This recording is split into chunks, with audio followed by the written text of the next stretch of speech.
Picture a small boat moving through darkness on the waters of Alexandria's harbor. It is late.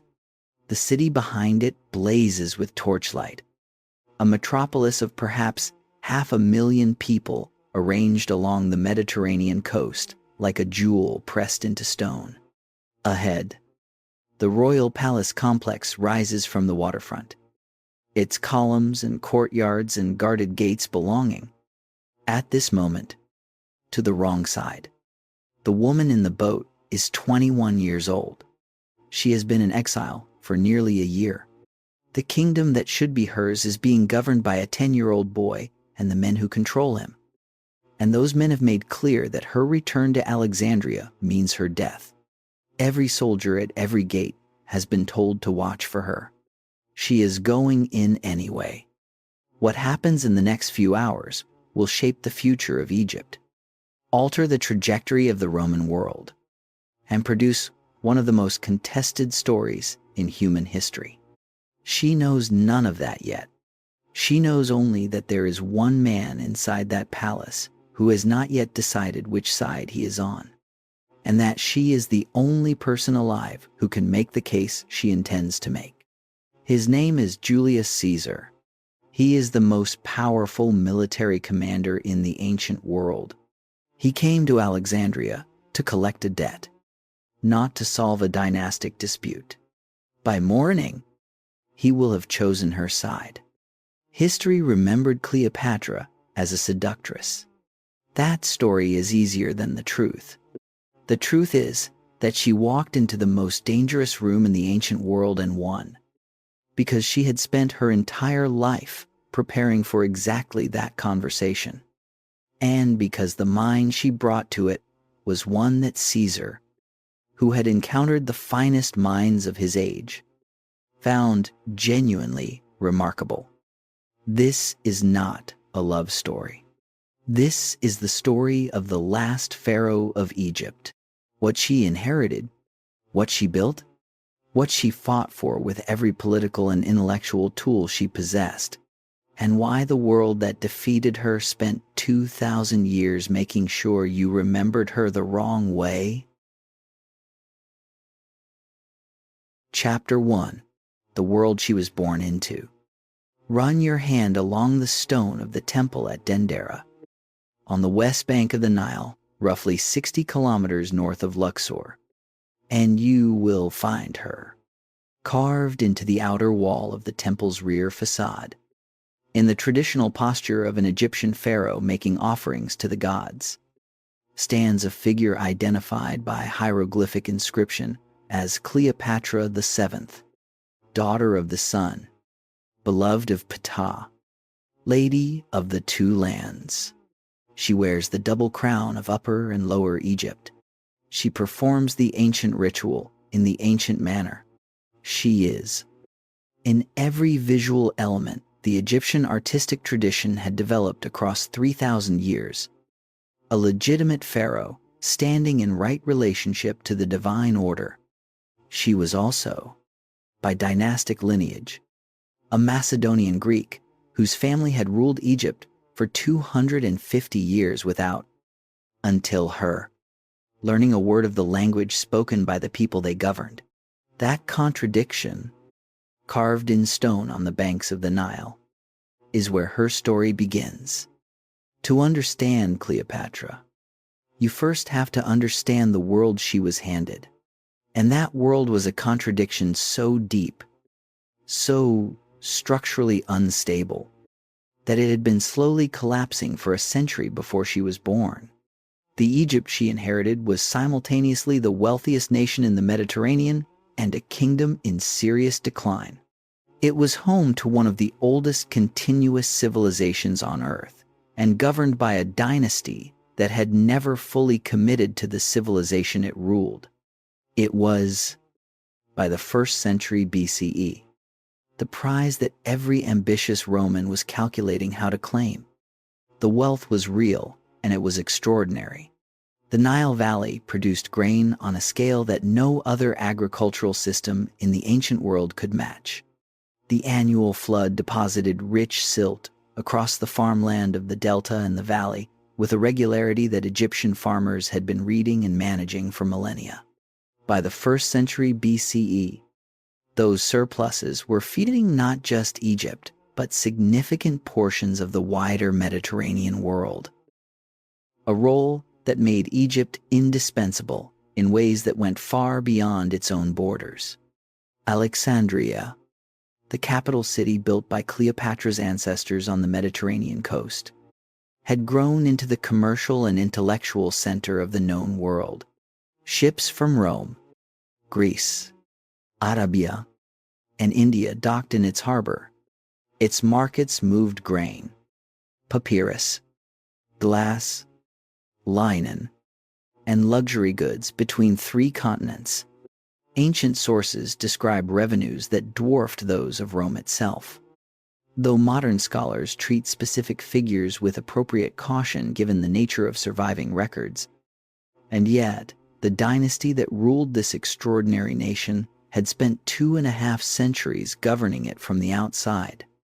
The Ptolemaic dynasty traced its origins not to the ancient pharaohs of Egypt, but to a Macedonian general named Ptolemy, one of Alexander the Great's most trusted commanders. When Alexander died in 323 BCE without a clear heir, his empire fractured almost immediately. His generals divided the conquered territories among themselves through decades of war. Ptolemy, one of the shrewdest of those generals, seized Egypt and declared himself pharaoh in 305 BCE. What he founded was a genuinely remarkable political experiment, a Greek ruling dynasty attempting to govern one of the world's oldest and most deeply rooted civilizations. The Ptolemies were Greek in language, culture, and identity. They built Alexandria as a Greek city. They staffed their court with Greek administrators. They conducted the business of government in Greek. The intellectual life of Alexandria, the Great Library, the Mausoleum that functioned as something approaching a research university, the philosophical schools and medical academies, all of it operated in Greek and attracted scholars from across the Greek-speaking world. But Egypt itself was not a Greek nation. It was a civilization with a religious tradition, a priestly class, a language, and a cultural identity stretching back more than 3,000 years. The Egyptian population, the farmers who worked the delta, the priests who maintained the great temples at Karnak and Luxor and Memphis, the craftsmen and merchants of the ancient cities, they did not speak Greek. They worshipped Egyptian gods according to Egyptian rites that predated the Ptolemaic dynasty by millennia. The Ptolemies understood, at least initially, that governing Egypt required navigating this divide with care. They adopted pharaonic titles. They funded the construction and restoration of Egyptian temples. They allowed the Egyptian priestly class to maintain significant local authority.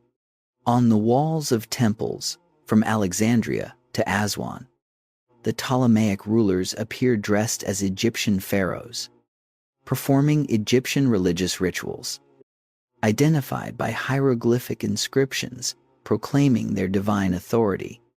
But this was, in important respect, a performance, a calculated display designed to maintain the loyalty of the Egyptian population and the priestly establishment without requiring the ruling dynasty to actually become Egyptian. The evidence for this is stark and consistent. According to ancient sources, most notably Plutarch, writing roughly 150 years after Cleopatra's death and drawing on earlier materials, Cleopatra was the first member of the Ptolemaic dynasty to learn Egyptian. The rulers of Egypt, for 2.5 centuries, appear to have communicated with the majority of the people they governed through translators and intermediaries, governing a civilization whose language they could not speak. Modern scholars generally accept Plutarch's account of her linguistic capability, while noting that specific details cannot always be independently verified from other sources. What the account establishes, at minimum, is that ancient observers found her linguistic preparation remarkable enough to record as one of her defining characteristics. That is itself a meaningful data point about the dynasty she was born into.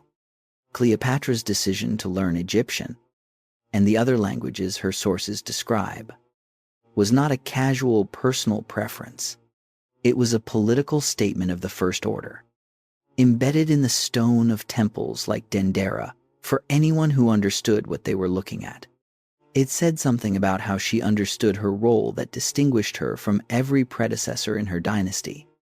But before we can understand what she did with power, we need to understand the specific condition of the power she inherited. And that condition, by the time Cleopatra was born, around 69 BCE, was genuinely precarious in ways that went beyond the structural contradictions of Ptolemaic rule. The Ptolemaic dynasty had been sliding into dependence on Rome for several generations. The pattern was consistent and increasingly costly. Each time a succession dispute erupted, each time a rival claimant challenged for the throne, the competing factions looked to Rome for validation and support. Roman senators received Egyptian money in exchange for political backing. Roman military officers intervened in Egyptian domestic affairs. The great wealth of Egypt, instead of funding Ptolemaic independence, was being steadily transferred to Rome in the form of bribes, loans, and tribute payments designed to purchase continued Roman favor. The Rome absorbing this wealth was itself in a period of violent transformation. The Roman Republic, the political system that had governed the city for centuries, was fracturing under the pressure of military commanders who had discovered that loyal armies were more useful than legal authority. The names that would define Cleopatra's life: Julius Caesar, Pompey, Mark Antony, Octavian, were all products of this fracturing system. Men whose power derived ultimately from the soldiers who followed them, rather than from any constitutional foundation. For Egypt, this transformation was deeply dangerous. A Rome, governed by collective institutions and legal norms, was at least predictable. A Rome dominated by competing military strongmen was something else entirely. It meant that the price of Egyptian security could change overnight depending on which Roman general currently needed money or legitimacy. Cleopatra's father, known to history as Ptolemy the 12th, illustrated this danger with painful clarity. His reign, which lasted with interruptions from around 80 BCE until his death in 51 BCE, was defined by a single overriding priority: buying Roman support at whatever price Rome demanded. In 59 BCE, he paid Julius Caesar and Pompey an enormous sum. Ancient sources give a figure of 6,000 talents, though scholars note these numbers should be treated as approximations to secure Roman recognition of his rule. The money did not come from royal reserves. It came from increased taxation of the Egyptian population. When the Alexandrians revolted against those tax increases and briefly expelled him, Ptolemy the 12th went to Rome, borrowed more money from Roman financiers, hired Roman soldiers, and paid his way back onto his own throne. He returned to Egypt in 55 BCE, backed by Roman military force, and proceeded to squeeze the population further to repay his Roman debts. For the young Cleopatra, growing up in the royal court during these years, this was her education in practical politics. She watched her father demonstrate, with devastating clarity, what happened to a ruler who allowed financial dependence on a more powerful outside force to become structural. She watched him trade Egyptian sovereignty for personal survival. humiliate himself before Roman senators, and tax his own people into hardship to pay for protection from the very power that was slowly consuming his kingdom. The lesson she drew from this was not that accommodation with Rome was impossible. It was that accommodation on Rome's terms. The transactional bribery her father had practiced was a path to irreversible subordination. If Egypt was going to survive as something more than a Roman province wearing a pharaoh's crown, it would need a ruler capable of engaging Rome as something closer to a partner rather than a supplicant. Not militarily. Egypt could not match Roman legions in open battle, but intellectually, politically, diplomatically, Alexandria itself was a remarkable place to develop that kind of mind. The city her ancestors had built was, by the 1st century BCE, one of the most extraordinary urban environments in human history. Its population numbered in the hundreds of thousands, ethnically and culturally diverse in ways that few ancient cities could match.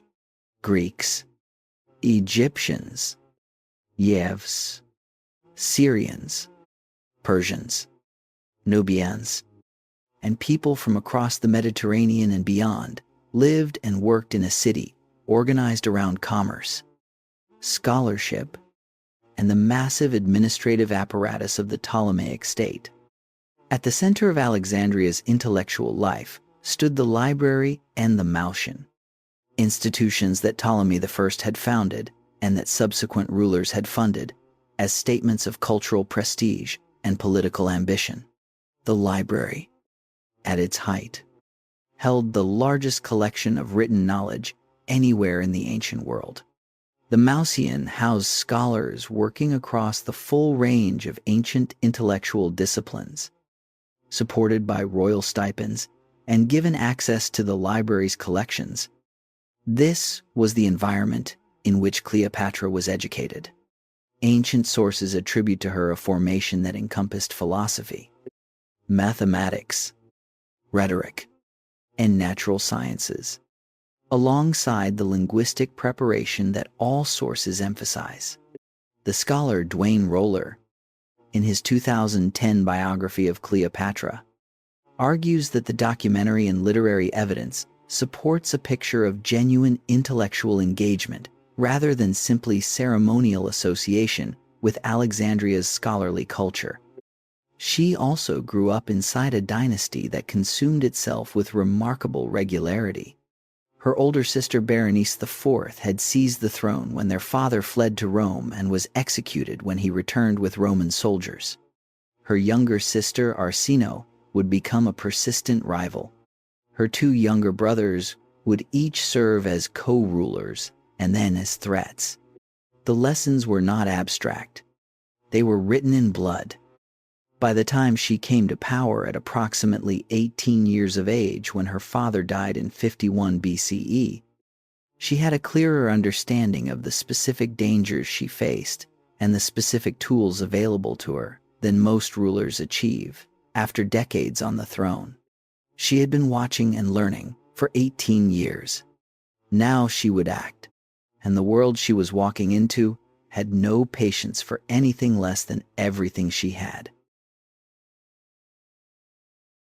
Chapter 2. A Dynasty of Survival, How the Ptolemies Stayed in Power. Stand in the inner sanctuary of the temple at Edfu on a morning when the light comes in low and the stone still holds the night's cold. The carvings around you are extraordinary. Every surface tells a story. The god Horus stands in his falcon-headed form, receiving offerings.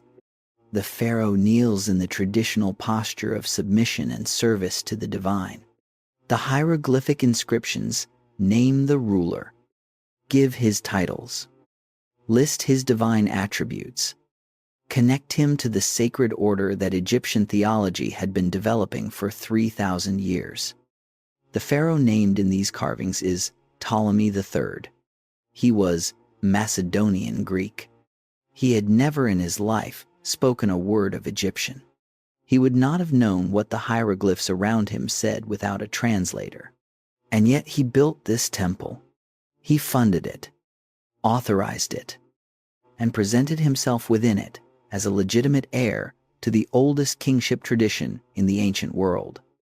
That image is the Ptolemaic survival formula in concentrated form. And understanding it, understanding how a foreign dynasty maintained power over one of the world's oldest civilizations for 2.5 centuries, is essential for understanding what Cleopatra inherited, what she improved, and what she ultimately could not save. The first and most fundamental element of that formula was religion. The Egyptian priestly class was not simply a religious institution. It was a political power of the first order, controlling agricultural land, managing labor, collecting revenues, and maintaining the loyalty of the Egyptian population through the daily performance of rituals that connected ordinary Egyptians to the divine order they understood the world to rest upon. To rule Egypt without the cooperation of the priests was, practically speaking, impossible. Every ruler who had tried in the 3,000-year history of pharaonic civilization before the Ptolemies arrived had eventually discovered this. The Ptolemies did not make that mistake. From the beginning, they invested heavily in the religious establishment. They funded the construction of new temples. They restored existing ones. They made substantial donations to priestly endowments.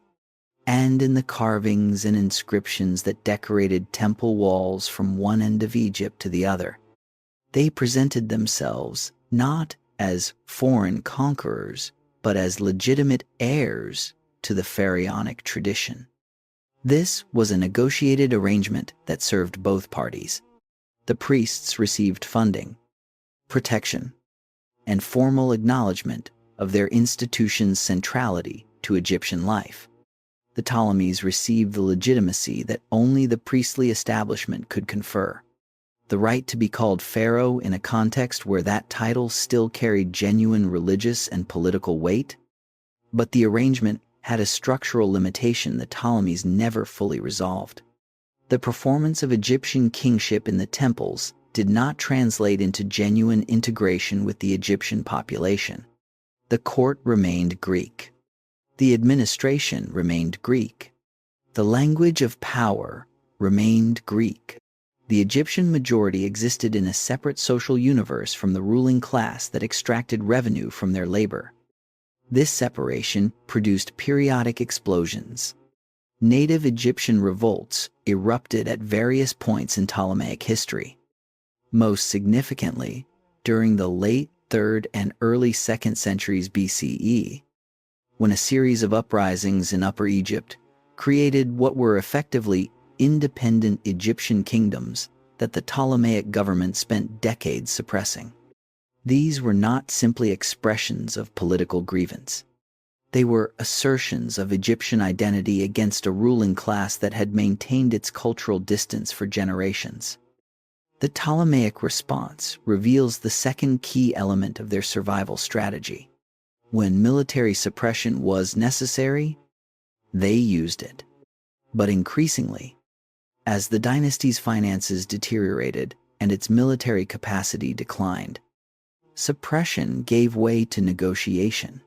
More temple funding, more religious privileges granted to priestly establishments, more concessions to the institutions that mediated between the ruling class and the population it depended on. The dynasty survived by continuously renegotiating the terms of its rule. That flexibility was perhaps the most important institutional inheritance Cleopatra received.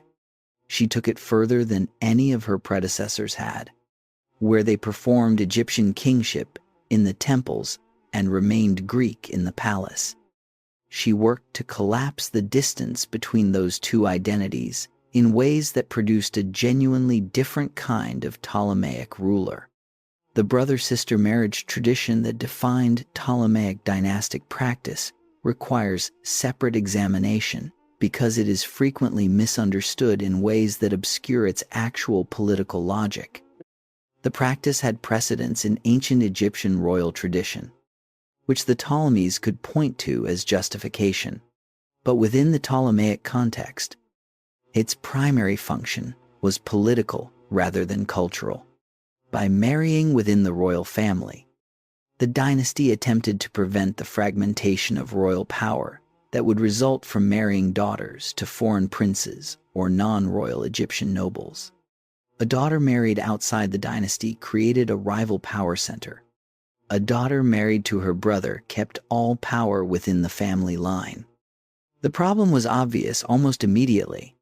This arrangement made succession disputes nearly inevitable. When a king died, leaving multiple children by multiple wives of different status, no clear mechanism existed for determining which child had the superior claim. So almost every Ptolemaic succession involved some combination of civil conflict, assassination, and foreign intervention. Each generation found new variations on the same catastrophe. Each generation paid for it. Cleopatra's own rise to power followed this pattern precisely. Her father's death in 51 BCE left the throne to her and her younger brother Ptolemy the 13th. Then, approximately 10 years old. In theory, they would rule together. In practice, a 10-year-old king meant that real power lay with whoever controlled access to him. And the people who controlled access to Ptolemy the 13th, most prominently a court administrator named Pothinus and a military commander named Achilles, formed a regency faction that moved almost immediately to limit Cleopatra's power and eventually to eliminate her entirely. By 48 BCE, approximately 3 years into her reign, she had been forced out of Alexandria and was raising an army in Syria, preparing to retake her throne by force. Now set all of that aside for a moment, because before we follow her to the meeting that changed everything, there is one more element of the Ptolemaic system that matters deeply for understanding what she was trying to accomplish: the relationship with Rome. The Ptolemaic dynasty's engagement with Rome had begun as a relationship between rough equals. In the 3rd century BCE, at the dynasty's height, Egypt was a Mediterranean power capable of projecting force across the eastern Mediterranean and engaging diplomatically with Rome on something approaching equal terms. That balance shifted gradually, and then suddenly, Rome's expansion across the Mediterranean transformed it from a significant regional power into something without precedent in ancient history. By the 2nd century BCE, Rome was not simply the strongest power in the Mediterranean. It was in a different category from every other political entity in the ancient world. Egypt, meanwhile, was weakening. Succession disputes consumed political energy. Military capacity declined. The financial base eroded. The result was a gradual but accelerating shift from rough equality to dependency, from a relationship of mutual engagement to one of managed subordination. By the time of Cleopatra's father, Egypt's primary foreign policy tool was money.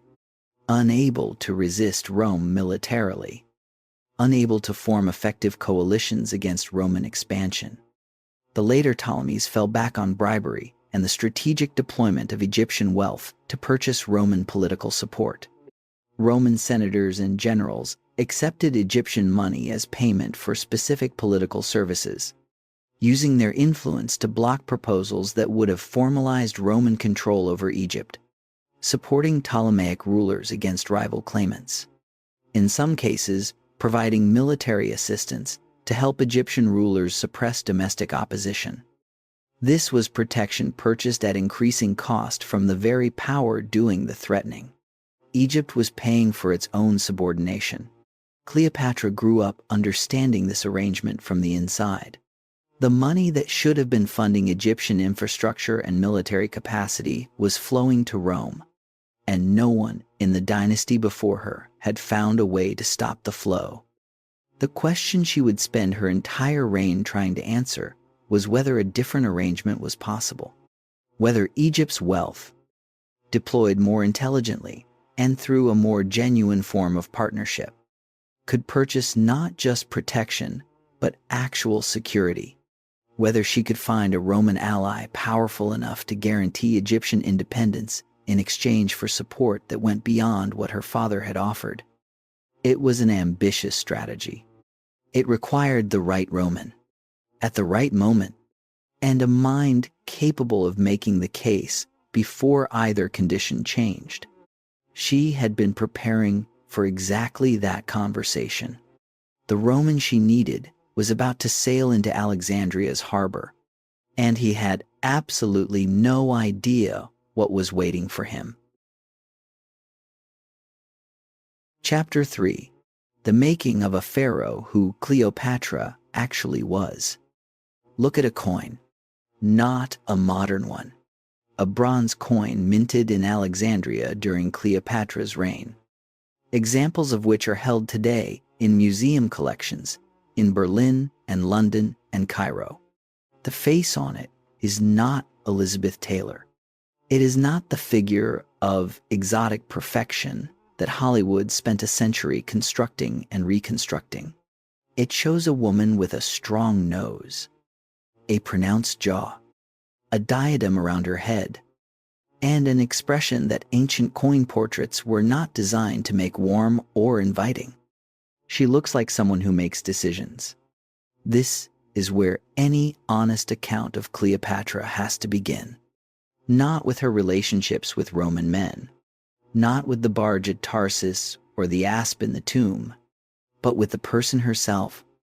Before any of that, before history assembled the machinery of legend around her. Who was she? Plutarch, whose Life of Antony provides the most detailed ancient description of Cleopatra as a person that survives, makes a point that has been almost entirely lost in 2,000 years of retelling. He writes that her beauty, as it is reported, was not in itself so remarkable that none could be compared with her.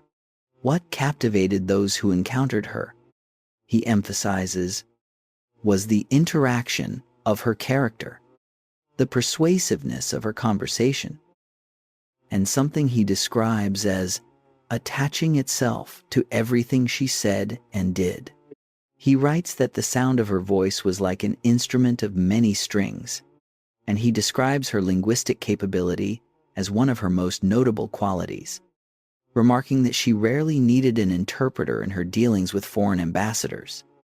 Plutarch was writing approximately 150 years after her death, drawing on sources that were themselves imperfect and filtered through perspectives not always sympathetic to her. Modern scholars treat his account as valuable while recognizing its limitations. But the portrait he paints, consistently and across multiple passages, is of a woman whose power resided primarily in intelligence and communication rather than in physical appearance. That portrait is consistent with what we know about the specific political challenges she faced and the tools she deployed to address them. The linguistic dimension of her preparation was genuinely extraordinary by the standards of her time and dynasty. Ancient sources, again most prominently Plutarch, indicate that she spoke Egyptian, which, as we have noted, no previous Ptolemaic ruler had done according to the available sources. They indicate she also spoke the languages of neighboring peoples, including what Plutarch calls Ethiopian, likely referring to the language of the Meroitic kingdom to the south, as well as Hebrew and Aramaic, which was the common diplomatic language of much of the Near East. She spoke Greek, the language of her dynasty and court, and she learned Latin, the language of Roman power. Modern scholars generally accept that she was multilingual to an unusual degree, while noting that the precise number and identity of her languages cannot be verified with certainty from the available evidence. What is clear is that every significant ancient account of her emphasizes this quality as central to who she was. Think about what that linguistic range meant in practice. When she met with Egyptian priests at the great temples of the Nile Valley, she could address them in their own language, without the inevitable distortions of interpretation. When she negotiated with delegations from neighboring kingdoms, she heard their words directly and responded without mediation. When she sat across from Julius Caesar, she could converse with him in Latin, in the language of Roman power, not in a version of her meaning filtered through someone else's translation. That last point is more important than it might initially appear. Diplomatic translation in the ancient world was not simply a technical service. It was a point of vulnerability. Translators could shade meaning, omit nuance, and introduce delays that shifted the emotional dynamics of a negotiation. A ruler who depended on translators for every significant conversation was a ruler never fully in control of her own communications. Cleopatra eliminated that vulnerability. In a world where personal diplomacy was one of the primary tools of statecraft, that ability was a form of power that no amount of inherited wealth could substitute for. Her intellectual formation went beyond languages. The environment of Alexandria, the Mausoleum and the library, and the scholarly culture surrounding the court provided a preparation in philosophy, mathematics, astronomy, and medicine that was without parallel for any ruler of her age. Ancient texts reference written works attributed to her on various subjects. And while the scholar Duane Roller notes in his 2010 biography that the extent of her personal intellectual production versus royal patronage is difficult to establish from surviving evidence, what the references establish at minimum is that she was associated with serious scholarly work in a culture that valued such association highly and did not bestow it casually. She had also received, by the time she came to power, a political education more practically useful than any formal curriculum could have provided. She had grown up in a court defined by conspiracy and violence. Watching her father navigate the impossible contradictions of his position, she had seen what happened when a ruler lost the confidence of the priestly establishment, when the population turned against excessive taxation, when Roman creditors called in their loans. She had watched her older sister Berenice IV seize the throne and then lose her head when their father returned with Roman soldiers. The lessons were not abstract. They were written in blood. By the time she came to power at approximately 18 years of age, she had a clearer understanding of the specific dangers she faced and the specific tools available to her than most rulers achieve after decades on the throne. Her first moves reflect that clarity. She adopted, more deliberately and more completely than any of her predecessors, the dual identity that the Ptolemaic system had always required but never fully delivered. In Alexandria, she was the Greek queen, the heir of Alexander's general, the patron of the library and the Mausoleum, the ruler who engaged with the Greek-speaking intellectual and commercial elite in their own cultural terms. In the Egyptian heartland, in the great temple cities of the Nile Valley, she was something else entirely. She presented herself as Isis. In Egyptian theology, Isis was not simply a goddess among others. She was the great mother goddess, the divine queen whose mythology contained the most complete expression of female power in the Egyptian religious tradition. She was the goddess who had gathered the scattered pieces of her murdered husband Osiris and restored him to life. She was the mother of Horus, the divine king. She was the protector of the dead and the guardian of royal authority. And in the 1st century BCE, the cult of Isis was one of the most dynamic religious movements in the Mediterranean world, drawing worshippers in Rome and Greece and across the Eastern Mediterranean who found in her a divine figure of unusual complexity and power. By identifying herself with Isis, Cleopatra was inserting herself into a mythological framework that had provided Egyptians with their deepest understanding of queenship and divine power for thousands of years.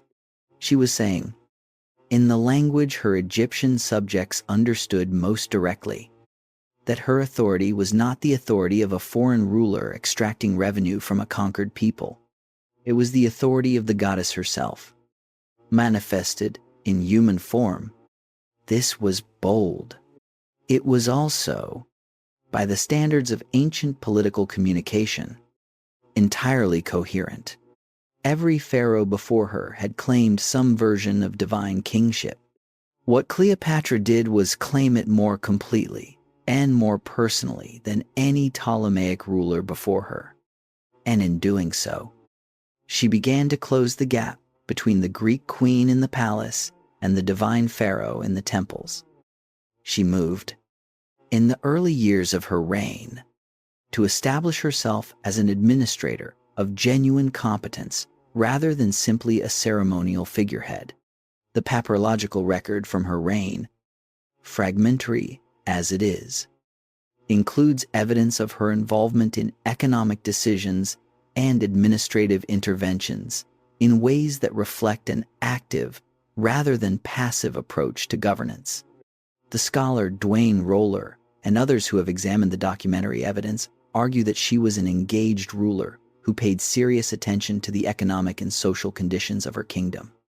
But within 3 years of taking the throne, the court faction surrounding her younger brother had outmaneuvered her politically, and she found herself expelled from Alexandria and raising an army in Syria.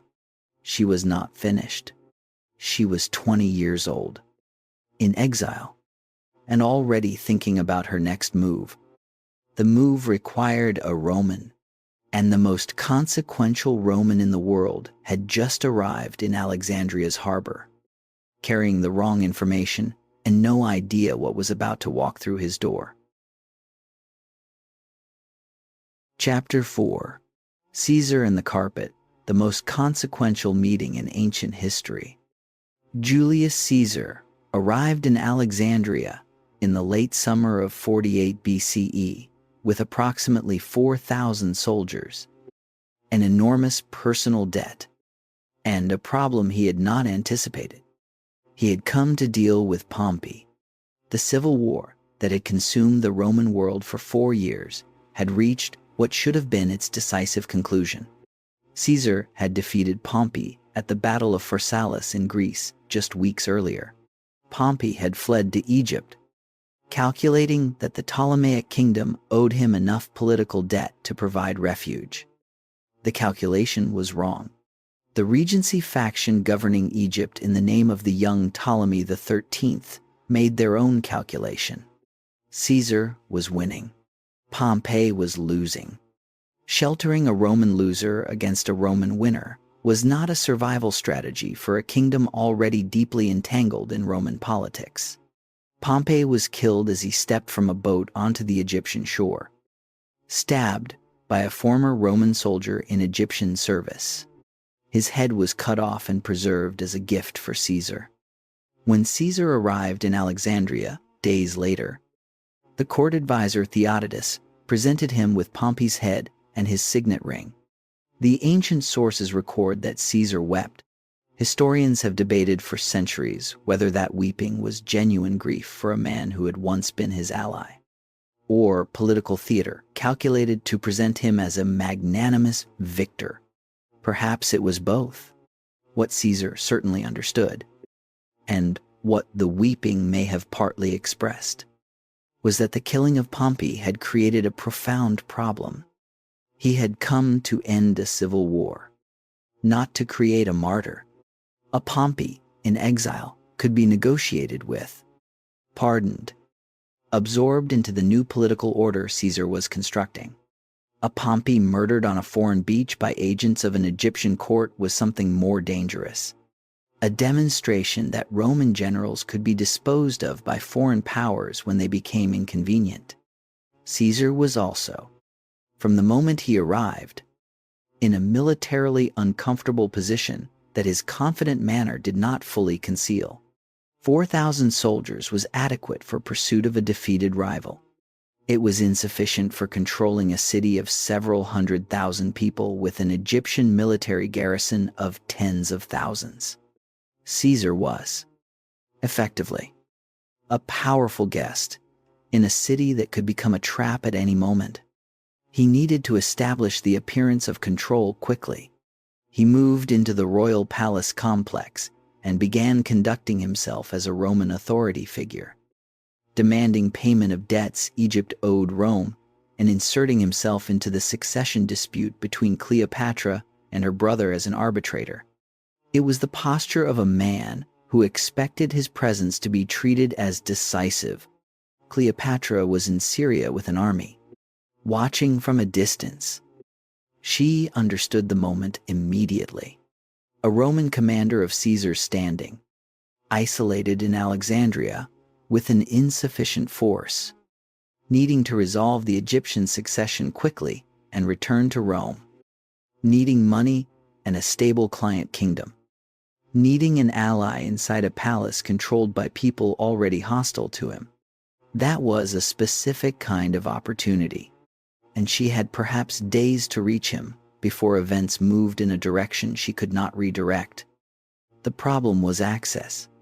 Her brother's faction controlled Alexandria. Every gate of the palace had orders to watch for her. She could not simply arrive. What she did instead has been told in many versions across 2,000 years, and the specific details have accumulated embellishments that the original sources do not entirely support. Plutarch describes her being carried in some kind of bag or bundle, a detail that later tradition converted into the more romantic image of a carpet. The exact container matters less than the essential fact that all ancient sources agree on. She came by small boat across the harbor. At night, concealed in a way that allowed her to pass through the palace's outer perimeters without being identified. The audacity of the move is easy to underestimate at 2,000 years of distance. She was crossing a militarily controlled zone, past soldiers with specific orders to prevent exactly this. If she was discovered, the consequences would not have been a polite return to exile. She was betting her life on two judgments simultaneously. First, that reaching Caesar was worth the risk. Second, that once she reached him, she could convince him that helping her was in his interest. That second judgment is where the meeting becomes genuinely remarkable, because what happened that night was not, as the romantic tradition has always insisted, primarily about beauty or desire. It was a conversation between two of the most politically acute people in the ancient world, both of whom understood with considerable clarity what the other needed and what they had to offer. Caesar needed several things. He needed stability in Egypt, a kingdom that would reliably supply grain to Rome and remain cooperative rather than problematic. He needed money, or access to it, because his political ambitions back in Rome required continuous financial resources.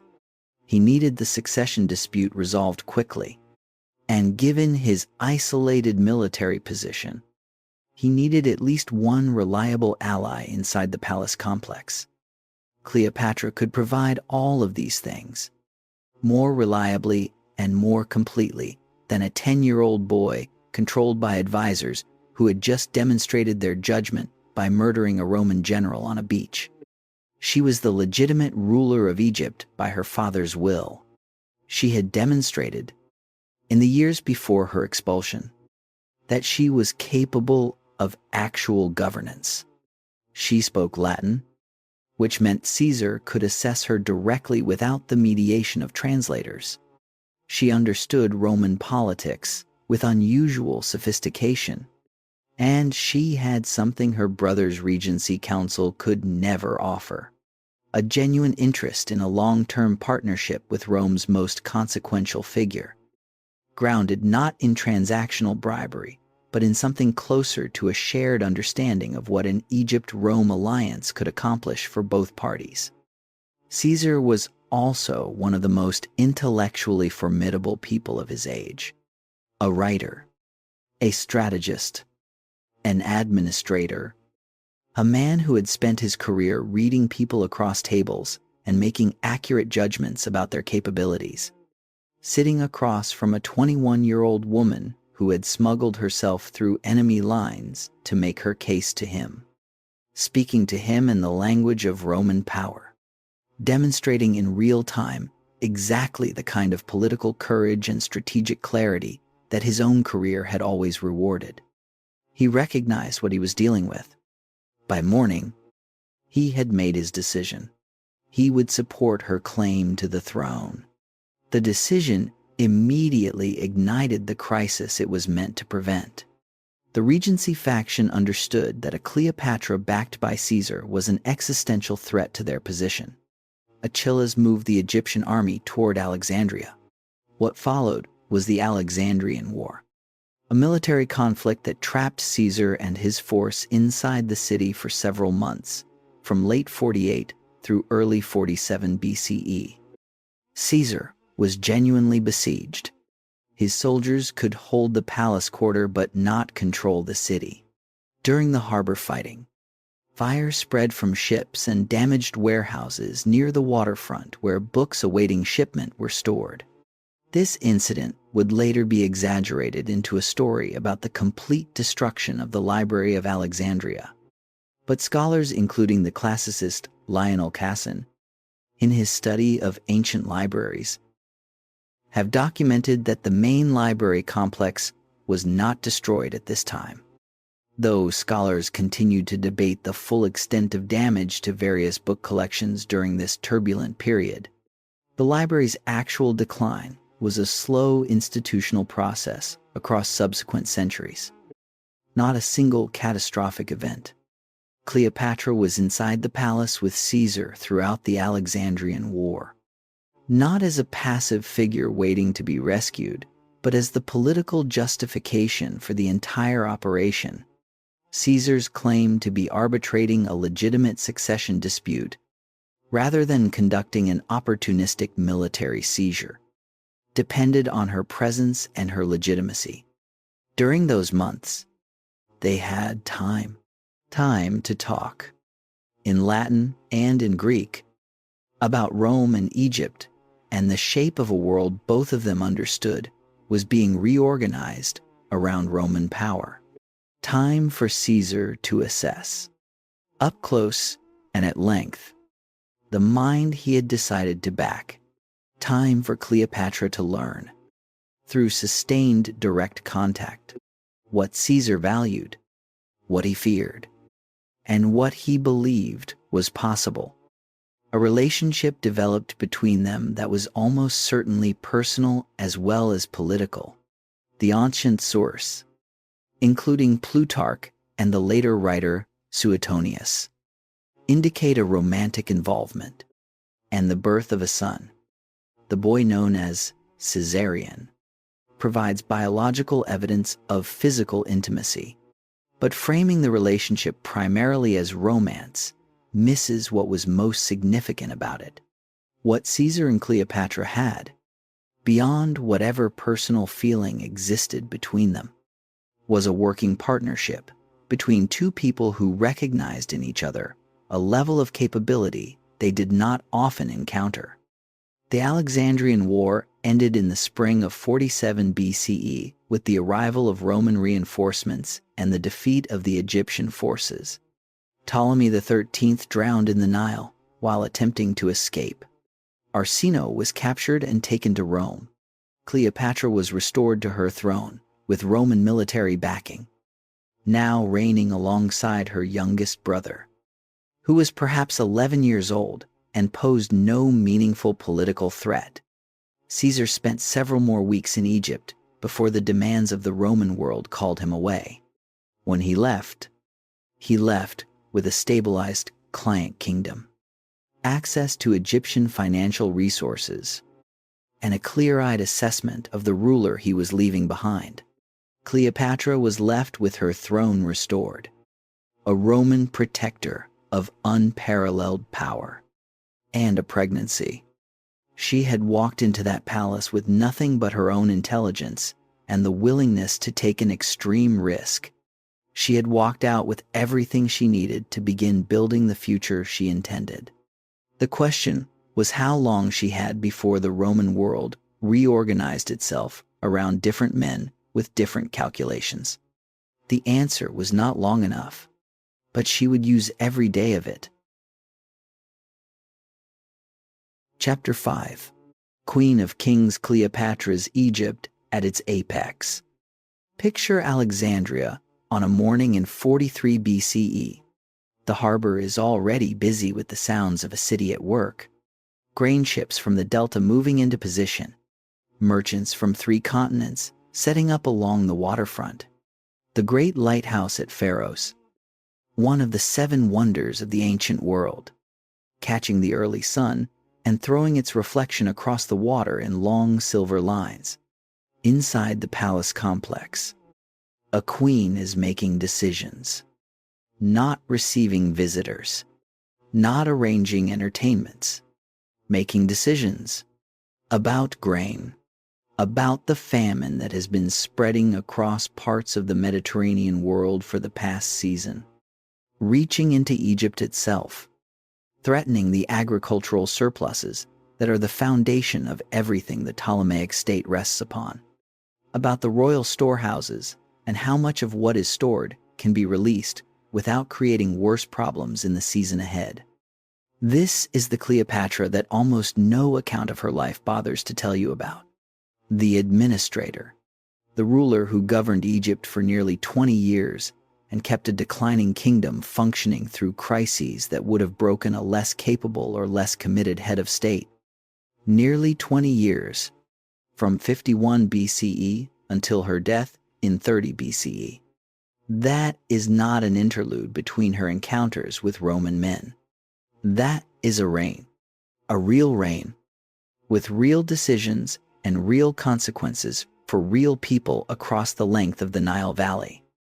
After Caesar's departure in 47 BCE, she governed Egypt without a Roman physically present to provide either protection or interference. The Egypt she managed was a country under significant stress. The financial drain of her father's Roman debt payments had left the royal treasury depleted. The taxation required to service those debts had created genuine hardship. The administrative disruption of the succession conflict had complicated the functioning of the bureaucratic systems that kept the Nile Valley's agricultural economy operating. She addressed these challenges with the tools available to her.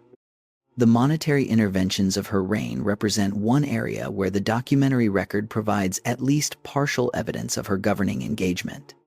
The Ptolemaic monetary system used a currency of reduced silver content, a closed system designed to prevent the outflow of precious metals from Egypt.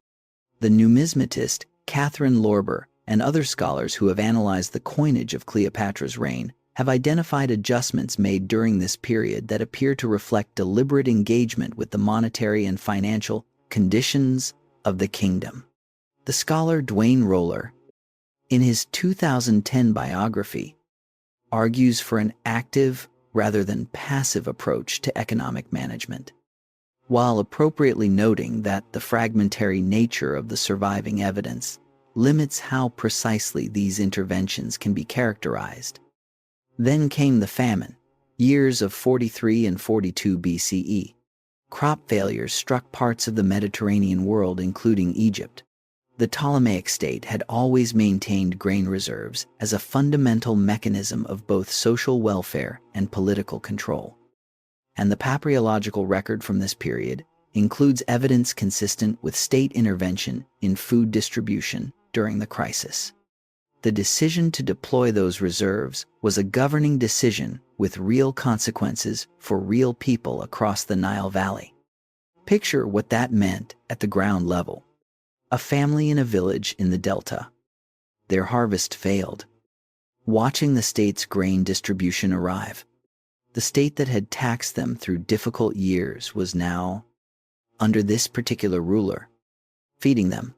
That transaction, repeated across hundreds of communities, was both an act of governance and an act of political communication.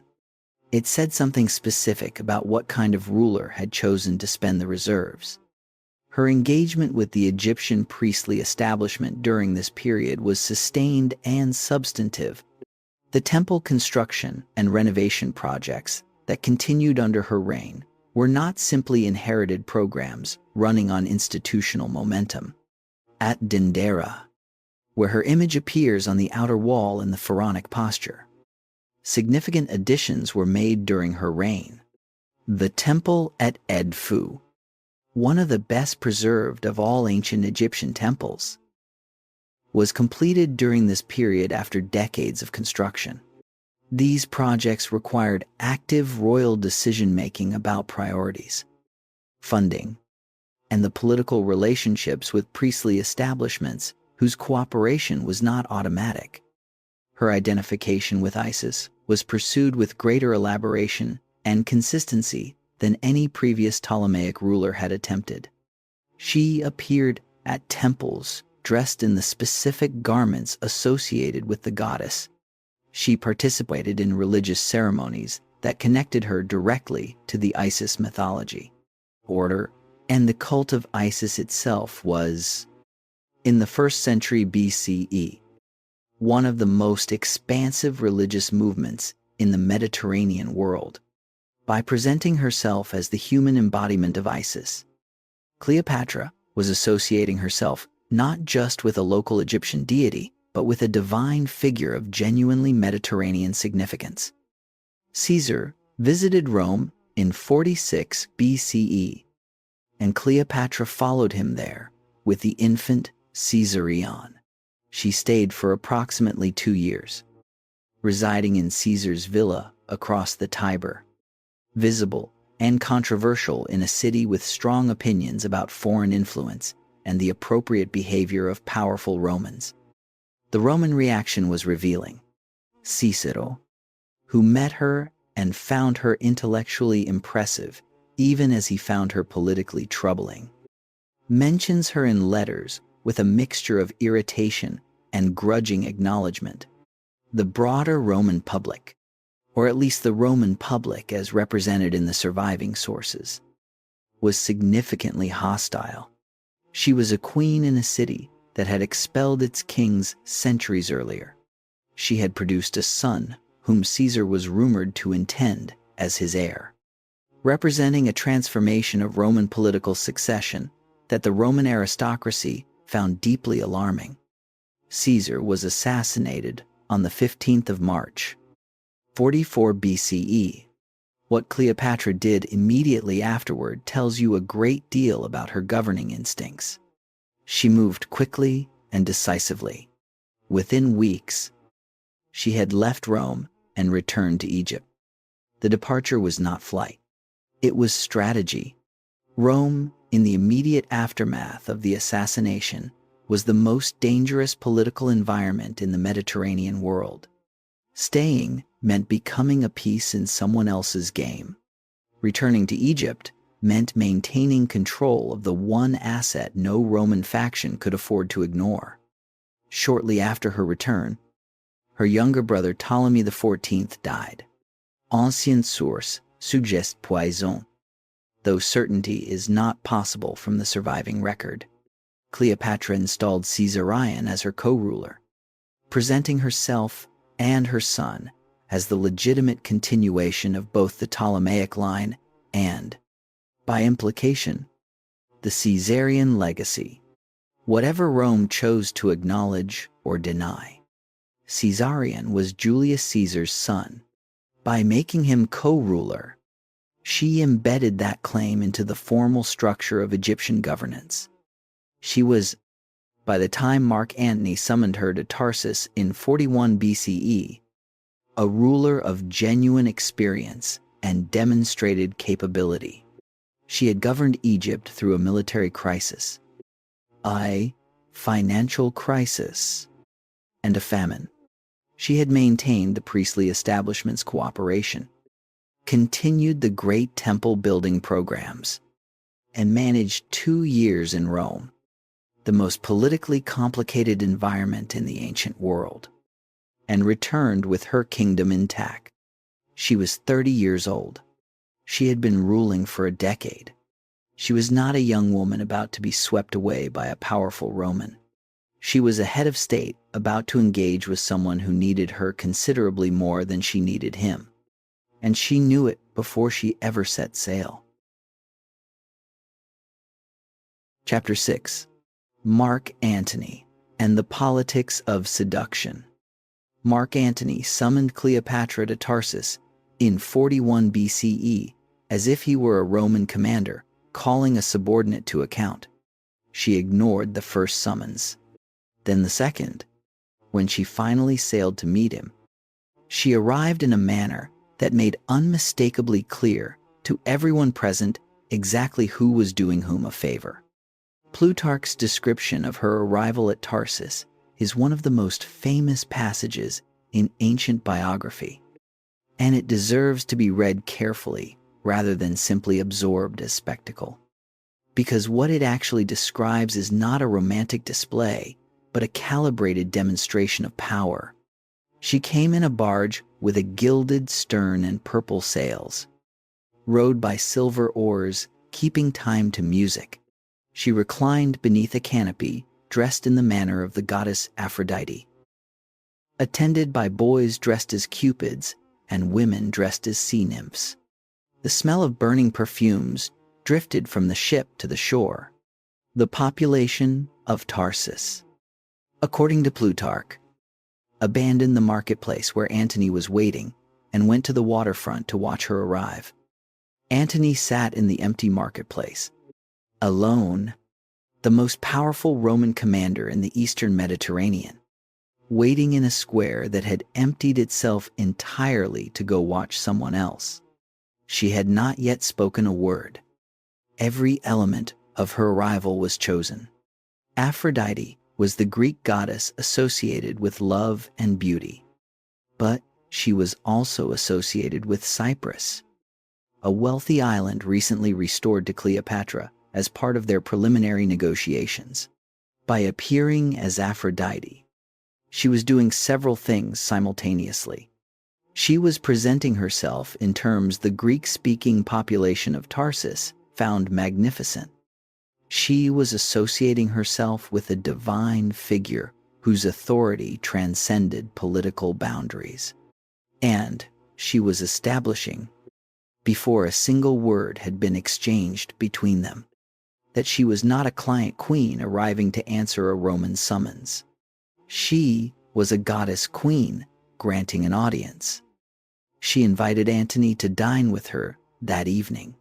He came. The dinner, as described by ancient sources, was an extraordinary display of organizational capability as much as wealth. Thousands of lamps arranged in geometric patterns transformed the deck of her ship into something none of the Romans present had encountered before.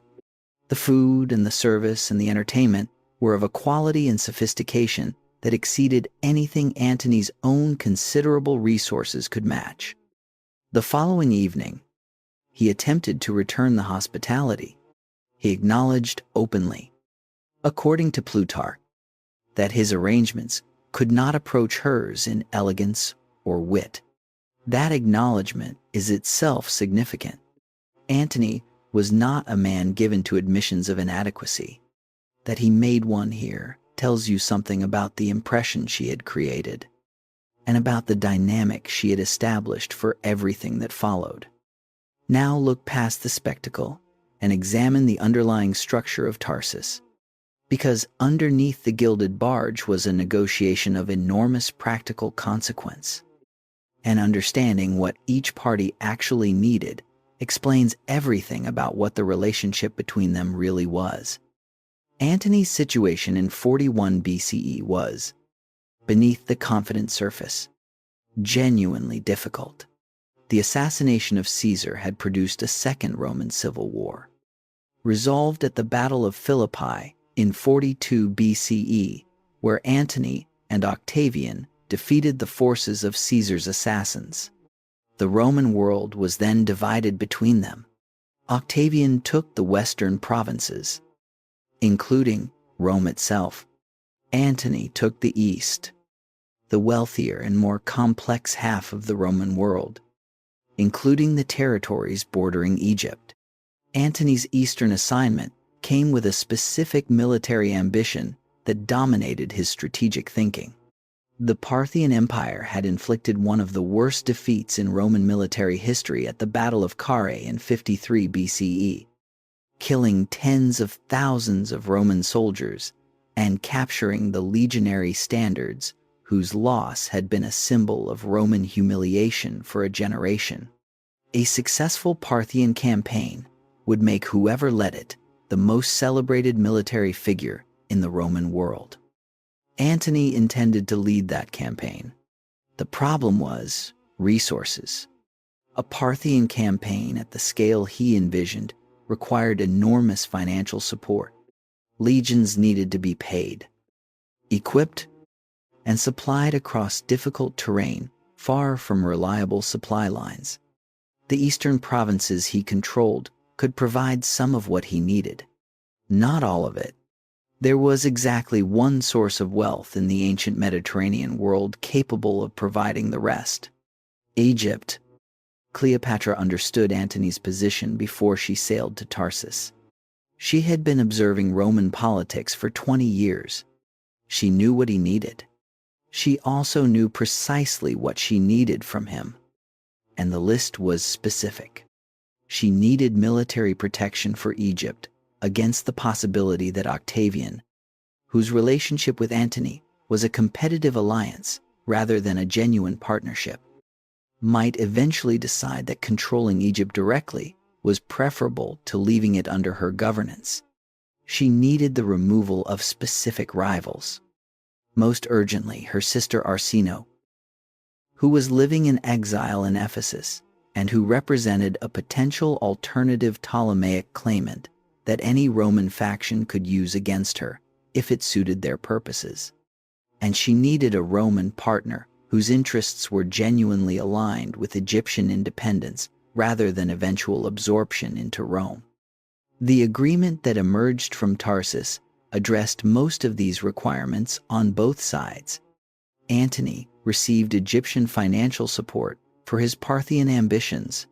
Cleopatra received the return of former Ptolemaic territories, including Cyprus and parts of the Levantine coast. And Arsinoe was executed on Antony's orders at the Temple of Artemis in Ephesus, where she had been living under a form of protected exile. The execution of Arsinoe requires direct acknowledgement. It was a political decision that served Cleopatra's interests, requested by Cleopatra, and carried out by Antony. It was also the killing of her own sister. The sources do not give us access to her inner life on this point. What we can say is that Arsinoe's continued existence represented a genuine threat to her position, that the Ptolemaic dynasty had a long history of siblings destroying each other for political survival, and that Cleopatra operated within that tradition with the same ruthlessness it had always required. It is also worth noting that Antony's decision to execute someone within a sacred temple space generated negative reactions even among ancient observers, a political cost he had not fully calculated. The personal relationship that developed between Antony and Cleopatra during and after Tarsus was real, and it lasted a decade until both their deaths. It produced 3 children. The ancient sources consistently describe genuine warmth and mutual pleasure in the relationship, not simply a transactional arrangement dressed up as romance. But the relationship was always simultaneously personal and political. And separating those dimensions distorts both. When Antony spent the winter of 41 to 40 BCE in Alexandria, rather than attending to Roman affairs in the East, ancient sources describe elaborate entertainments and a circle of friends devoted to pleasure. This has been used by hostile ancient sources and by many later historians, to suggest that Cleopatra was distracting Antony from his duties. A different reading is equally available. Antony, in Alexandria, was at the center of the wealthiest court in the Mediterranean world. In direct contact with the financial and administrative resources he needed for his Eastern ambitions. In extended conversation with the person who understood the political landscape of the Eastern Mediterranean better than anyone else available to him. The winter in Alexandria was politics conducted in a different register. The relationship became increasingly formalized over the following years as their joint political project took shape. The donations of Alexandria in 34 BCE represent its clearest public expression. Following a successful military campaign in Armenia, Antony staged a celebration in Alexandria that was deliberately designed to project a vision of how the Eastern Mediterranean might be reorganized under a combined Roman-Egyptian authority. In a public ceremony in the Gymnasium of Alexandria, Antony and Cleopatra sat on golden thrones on a raised silver platform. Antony formally proclaimed her Queen of Kings. He distributed territories to their children. Alexander Helios was named ruler of Armenia and the Parthian territories Antony intended to conquer. Cleopatra Selene received Cyrenaica and Libya. Ptolemy Philadelphus received Syria and Cilicia. This ceremony was the clearest articulation of the vision that had been implicit in their partnership from its beginning.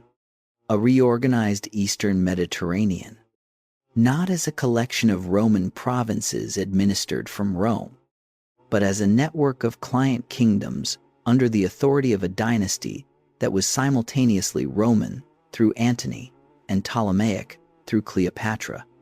It was a direct challenge to the political order Octavian was constructing in Rome, and Octavian recognized it immediately.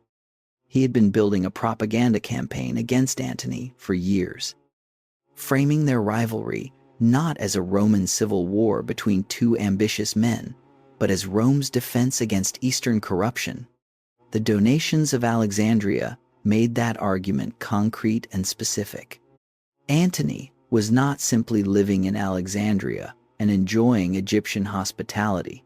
He was formally distributing territories to the children of a foreign queen, creating a parallel power structure that competed explicitly with Roman authority as Octavian was defining it. Octavian moved with his characteristic combination of legal precision and political ruthlessness.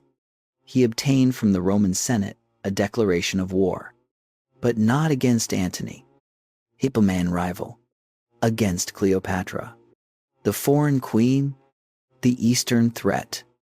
It was a decision of extraordinary political intelligence.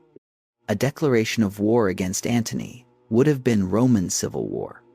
A declaration of war against Cleopatra was something Rome's exhausted public could accept as necessary, even righteous.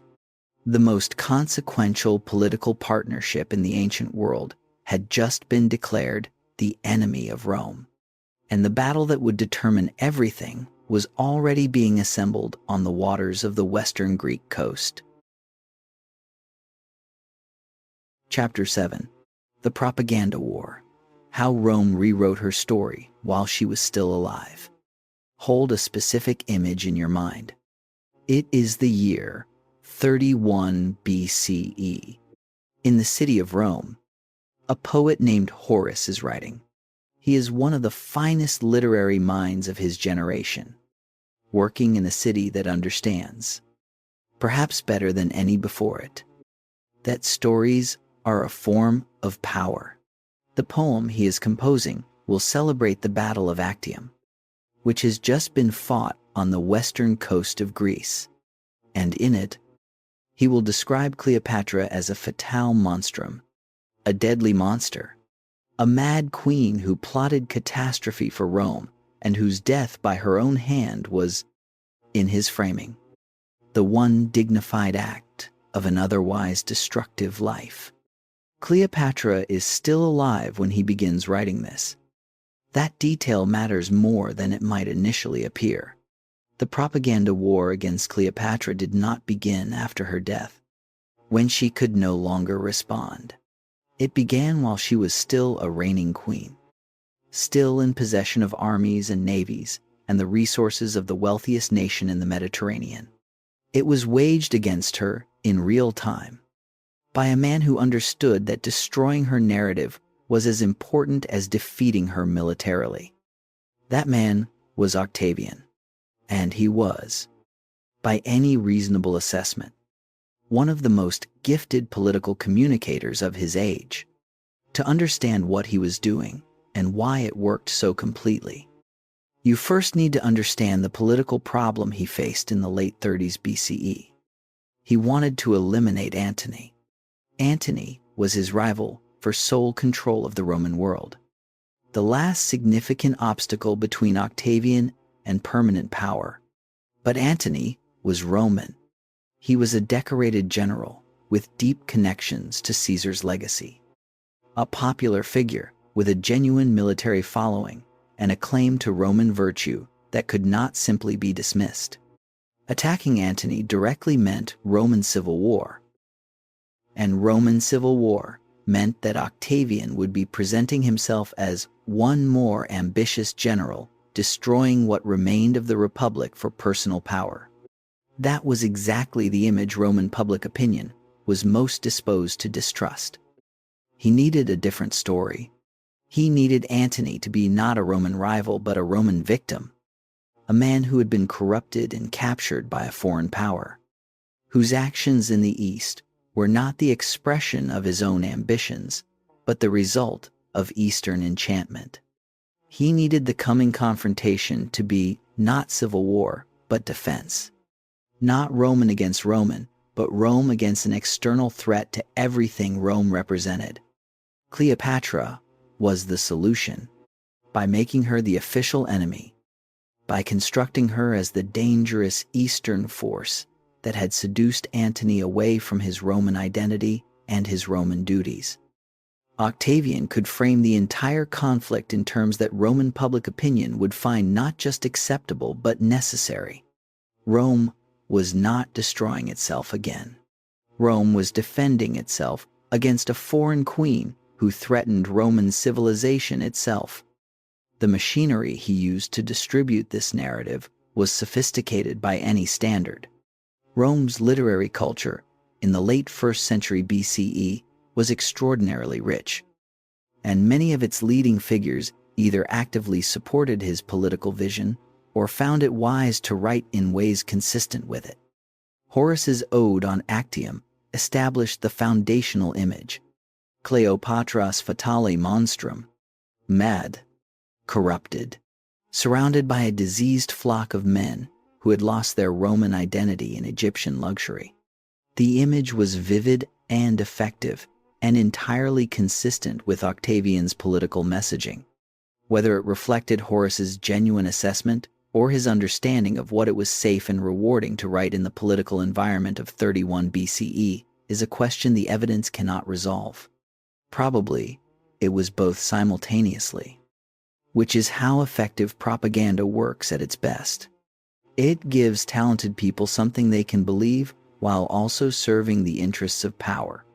Plutarch wrote of what he called the shame that Antony had brought on Rome, of a woman's generalship, and the disgrace of a Roman soldier's submission to a female commander. The framing activated a specific cultural anxiety that ran deep in Roman society. The fear of female power exercised over men who should have remained in command of themselves. Roman masculinity was defined, in significant part, by the capacity for self-governance and rational control. A Roman man who allowed a woman to direct his actions had failed at the most fundamental level of Roman identity. Octavian's campaign against Cleopatra deliberately activated this anxiety and amplified it. Virgil's Aeneid, the great epic poem that became the foundational myth of Augustan Rome, places a figure on the shield of Aeneas at the Battle of Actium who every contemporary reader understood as Cleopatra. leading barbarian forces against the divine order represented by Augustus. The identification is not made explicit in the text, but it did not need to be. The Battle of Actium was being inscribed into Roman mythology as a cosmic conflict between Roman civilization and Eastern chaos, with Octavian as the defender of everything the Roman world was meant to represent. This was not simply literary production happening to serve political ends. It was a coordinated communication strategy of the first order, using the most prestigious cultural forms available to embed a specific narrative so deeply into Roman consciousness that it would survive long after the immediate political crisis that generated it had passed. And here is what made it almost impossible to counter. Octavian had a structural advantage in this information war that went beyond his considerable political skill. Every significant written account of Cleopatra that survives from antiquity was produced either during Octavian's reign, when writing anything sympathetic to her was politically dangerous, or by later authors who drew primarily on sources produced during that period. The Egyptian perspective on Cleopatra. The accounts of her reign written from inside the court at Alexandria. The Egyptian priestly tradition's understanding of her as a legitimate pharaoh and sincere patron of their institutions. All of that material is effectively lost. Some was deliberately suppressed. Some did not survive the collapse of the cultural institutions that had produced it. What we have is what Rome chose to preserve. Plutarch, whose account in his Life of Antony is the most detailed ancient description of Cleopatra as a person that we possess, was writing approximately 150 years after her death. He was drawing on sources that were themselves largely products of the Augustan period or later. He was a serious and relatively careful historian by ancient standards, and his portrait of Cleopatra is more nuanced and more sympathetic than most of the literary sources from the Augustan period itself. He acknowledges her intelligence, her linguistic gifts, the genuine nature of her connection with Antony. But even Plutarch could not fully escape the framework that Octavian's campaign had established. The historian Cassius Dio, writing in the early 3rd century CE, is more heavily influenced still by the Augustan narrative. His account consistently presents her as a calculating manipulator whose primary instrument was the exploitation of male desire. This characterization is entirely consistent with the propaganda Octavian distributed and that subsequent Roman literary tradition reinforced and elaborated over generations.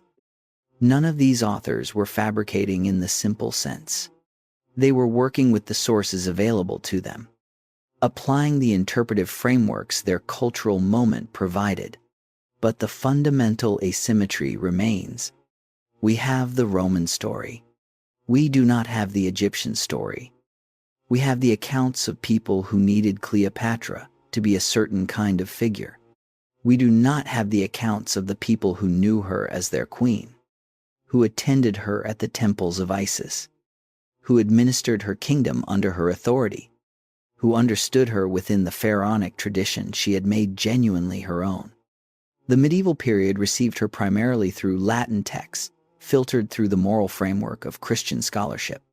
Medieval writers who encountered her story placed her in catalogues of dangerous women, figures whose beauty and cunning brought destruction on the men around them.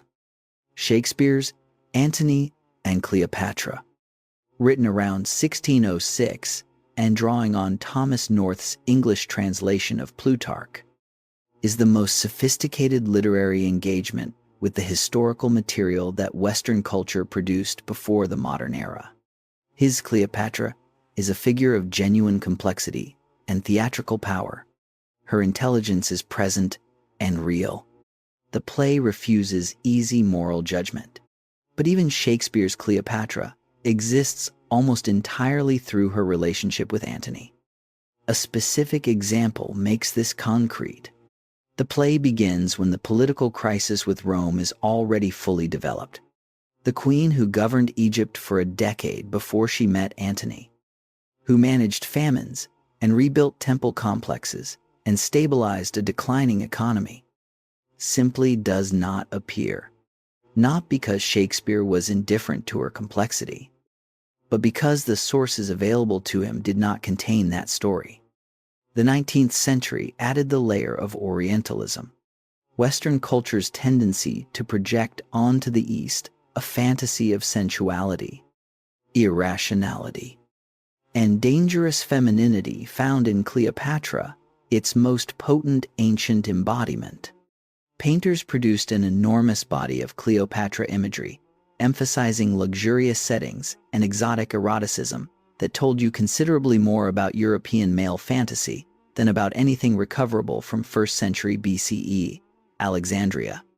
Hollywood inherited this visual tradition and amplified it to a global audience. The 1963 film, starring Elizabeth Taylor, remains the most culturally influential modern Cleopatra. Taylor's Cleopatra is politically aware and genuinely formidable in certain scenes, but the film's framing as a love story, and its enormous visual emphasis on spectacle and beauty, reinforce the romantic narrative at the expense of everything else. Contemporary debates about Cleopatra's background and her representation in modern productions reflect genuine questions about how ancient figures are claimed and imagined across cultures. On the specific historical question of her lineage, the scholarly consensus among Egyptologists and classicists is relatively clear. She was Macedonian Greek by dynastic lineage, with some uncertainties about certain ancestral lines that cannot be resolved from available evidence, and Egyptian by cultural and political identity. Both of those things are simultaneously true, and neither cancels the other. What all of these retellings share, from Horace's Ode to the present day, is the use of Cleopatra as a mirror. Each era sees in her story a reflection of its own concerns. The reading that comes closest to the historical person is the one that focuses on what she actually did rather than on what she represented to others. She was a ruler. She governed a country. She made decisions with real consequences for real people across 20 years of reign. That person, the governing queen rather than the symbolic figure, is the one who has been most consistently lost in 2,000 years of retelling. Octavian understood intuitively that destroying Cleopatra physically was not sufficient. He needed to destroy her narrative. He needed the story of the last pharaoh of Egypt to be a cautionary tale rather than an inspiration. He very nearly succeeded.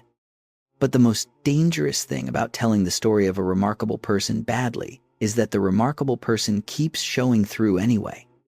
The historical record, fragmentary and filtered as it is, contains enough of the actual Cleopatra to make his narrative feel perpetually insufficient. Insufficient to explain why Caesar chose her side. Insufficient to explain why Octavian felt it necessary to declare war on her personally, as if she were a sovereign state rather than simply a troublesome woman. The propaganda war was masterfully waged, but the battle that was supposed to end her story was about to prove that she was not finished yet. Chapter 8. Actium, the battle that decided the ancient world. Stand on the promontory at Actium on the western coast of Greece and look out at the water. The mouth of the Ambracian Gulf is perhaps half a kilometer across at its narrowest point.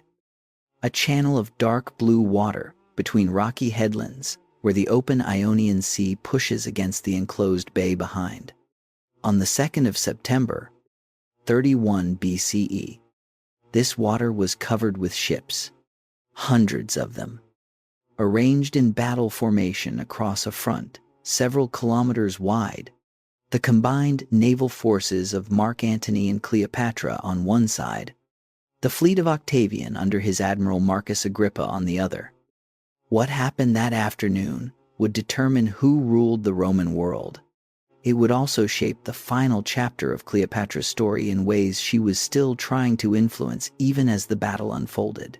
To understand Actium, you first need to understand the months that preceded it, because the battle itself was in many respects the conclusion of a campaign that had already been decided before the fleets engaged.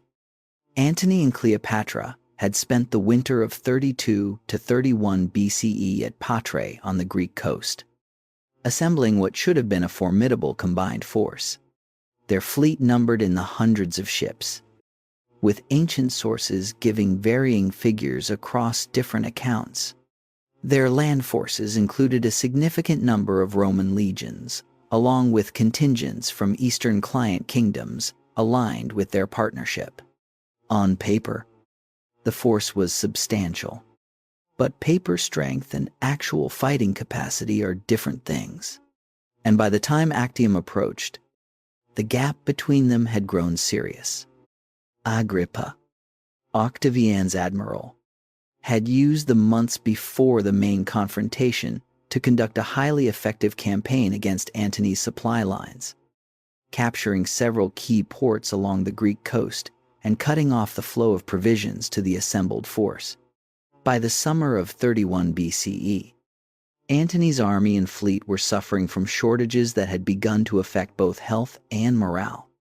Disease compounded the supply problem. The coastal marshes around the Ambracian Gulf were malarial territory, and the large force assembled there through the winter and spring had suffered casualties to illness before a single major engagement had been fought. Then came the defections. Several senior commanders crossed over to Octavian's side in the months before the battle. Each defection carried intelligence about Antony's actual troop strength, his supply situation, and his strategic intentions. And each defection carried something even more damaging than intelligence. It carried a message to everyone watching that the calculation about which side was winning had already been made by people with the best information available. Octavian's propaganda had been effective not just in Rome, but among the Roman officer class serving under Antony. The framing of the conflict as a war against Cleopatra rather than a civil war between Romans created a moral permission structure for Romans, who found it easier to justify abandoning Antony if they could tell themselves they were rejecting Eastern corruption rather than betraying a Roman commander. Cleopatra's presence with the fleet at Actium was itself a source of tension within Antony's command. Ancient sources record that some of his Roman officers pressed him to send her back to Egypt before the battle, arguing that her presence was damaging morale and providing Octavian's propagandists with exactly the imagery they needed. Antony refused. Whether this reflected personal attachment, political calculation about the Egyptian financial support essential to the entire operation, or his assessment that the criticism was itself a symptom of the propaganda problem, the decision kept Cleopatra at the center of events. By late August, the strategic situation had deteriorated to the point where Antony and Cleopatra faced a fundamental choice: a naval breakout, using the fleet to fight through Agrippa's lines and regroup in Egypt, where they still controlled significant resources; a land battle, using Antony's legions against Octavian's ground forces; or continued waiting, which the supply and disease situation made increasingly untenable. The decision they reached, according to the most plausible reconstruction available from surviving sources, was a naval breakout rather than a decisive engagement. The historian John Cromeyer, in his early 20th century analysis of the battle, and subsequent scholars including Duane Roller have refined this interpretation, arguing that the goal was not to win a sea battle, but to escape one with enough ships and the war treasury intact to continue the fight from Egypt. Cleopatra's Egyptian squadron was positioned to break through the engagement and head south, while Antony's warships engaged Agrippa's fleet and created the opening. This interpretation reframes what happened at Actium in ways that significantly change its meaning. If the goal was breakout rather than victory, then what followed was not simply a catastrophic defeat, but a partially successful execution of a retreat strategy under extremely difficult conditions. The battle began in the early afternoon. Antony's larger warships engaged Agrippa's fleet across a wide front. The fighting was intense, and neither side achieved decisive advantage for several hours. Then Cleopatra's squadron moved. The Egyptian ships, sails set and taking advantage of a wind that had shifted in their favor, moved through a gap in the fighting lines and headed south into the open sea. She was carrying the treasury. She was executing the breakout the strategy required. What happened next is the moment around which the entire Actium narrative turns, and it has been debated by historians ever since. Antony left his flagship, transferred to a smaller vessel, and followed the Egyptian squadron south. He left his fleet in the middle of an engagement. The ancient source, almost all of which reflect the Augustan perspective, present this as the definitive proof of Antony's corruption by Cleopatra. The moment when a Roman general abandoned his men for a woman. Plutarch describes Antony sitting alone at the prow of the pursuing ship with his head in his hands. But the military reality was more complicated than the moral narrative allows. Antony's flagship was a heavy warship unsuited to the fast movement that catching the breakout squadron required. Transferring to a faster vessel may have been an attempt to lead the retreat he had already decided to execute, rather than an abandonment of his fleet in the conventional sense. What is certain is that his departure broke the cohesion of the remaining fleet. Ships that had been fighting with some effectiveness lost their command structure simultaneously. Some captains attempted to follow south. Others surrendered to Agrippa. The land forces, watching the fleet's dissolution from the shore, held their positions for a week before negotiating their own surrender. Actium was not, in military terms, the annihilating victory that Augustan propaganda would present it as. Cleopatra's treasury was intact. A significant portion of the fleet had escaped. Egypt had not been touched. What Actium had destroyed was not the military capacity to continue the war, but the political will of the allies whose support continuing it required. The client kingdoms of the Eastern Mediterranean, which had aligned themselves with Antony because he appeared to be the winning side, rapidly recalculated. Delegations began moving toward Octavian. Antony and Cleopatra arrived back in Alexandria in the autumn of 31 BCE, facing a situation that was catastrophic, but not yet, by any objective military assessment, irreversible. They still held Egypt. They still had resources. And Cleopatra, characteristically, was already thinking about what came next. She explored the possibility of moving assets to the Red Sea and continuing operations from there, or establishing a position in the east beyond Roman reach.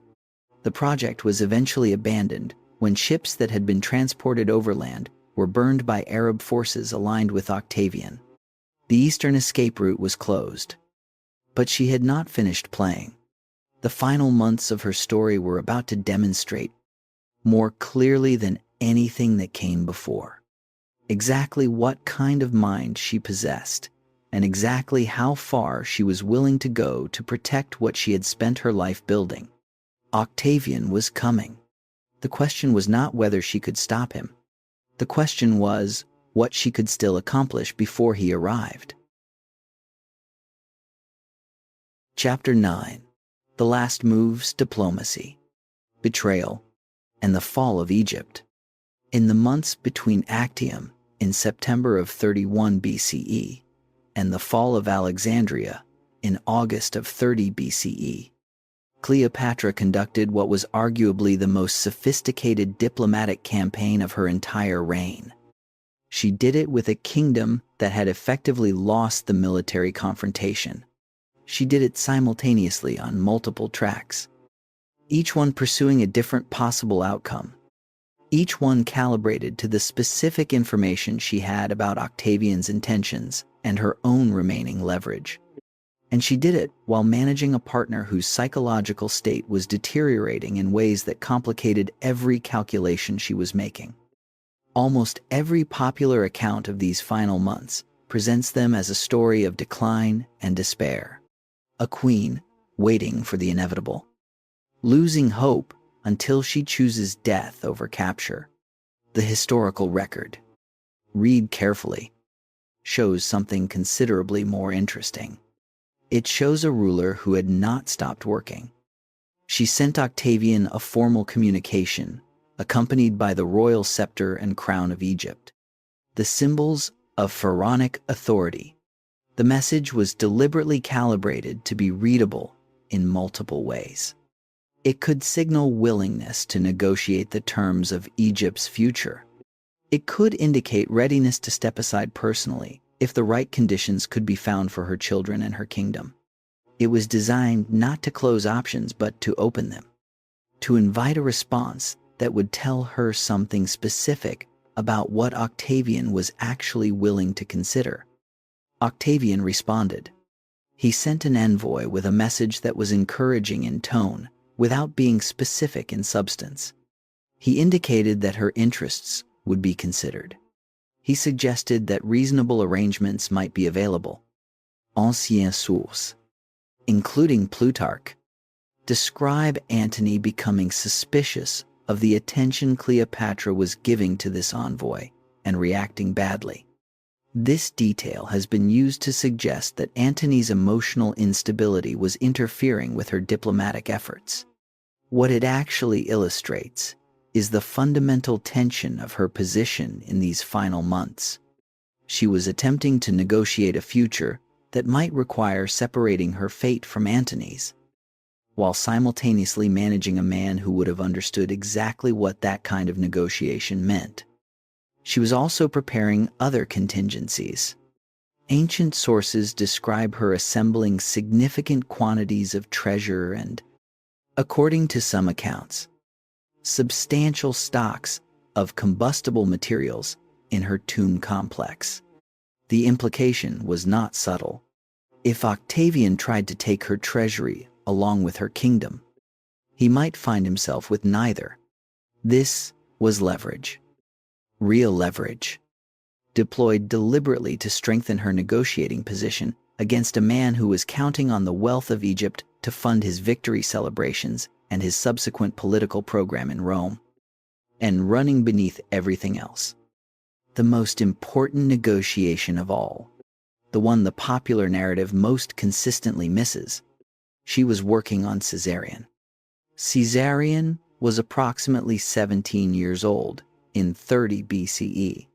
He was, by Cleopatra's consistent presentation and by the biological reality that Caesar's contemporaries had generally acknowledged even when Rome's official legal framework did not, the son of Julius Caesar. He was the co-ruler of Egypt, installed by his mother as a deliberate statement of dynastic vision. And he was, in the specific political context of 30 BCE, the most dangerous person alive from Octavian's perspective. Julius Caesar had no legitimate Roman heirs. His will had designated Octavian as his adopted son, which was the legal and political foundation of Octavian's entire claim to Caesar's legacy. The existence of a biological son of Caesar, even one whose paternity Rome had never formally recognized, was a permanent challenge to that foundation. As long as Caesarion lived, there was a Caesar who was more Caesar than Octavian. Cleopatra understood this, which meant she understood that any arrangement protecting her kingdom would almost certainly require something she could not accept. And any arrangement protecting her son would require concessions from Octavian that he had no reason to make. She sent Caesarion south toward Ethiopia with a substantial escort and resources.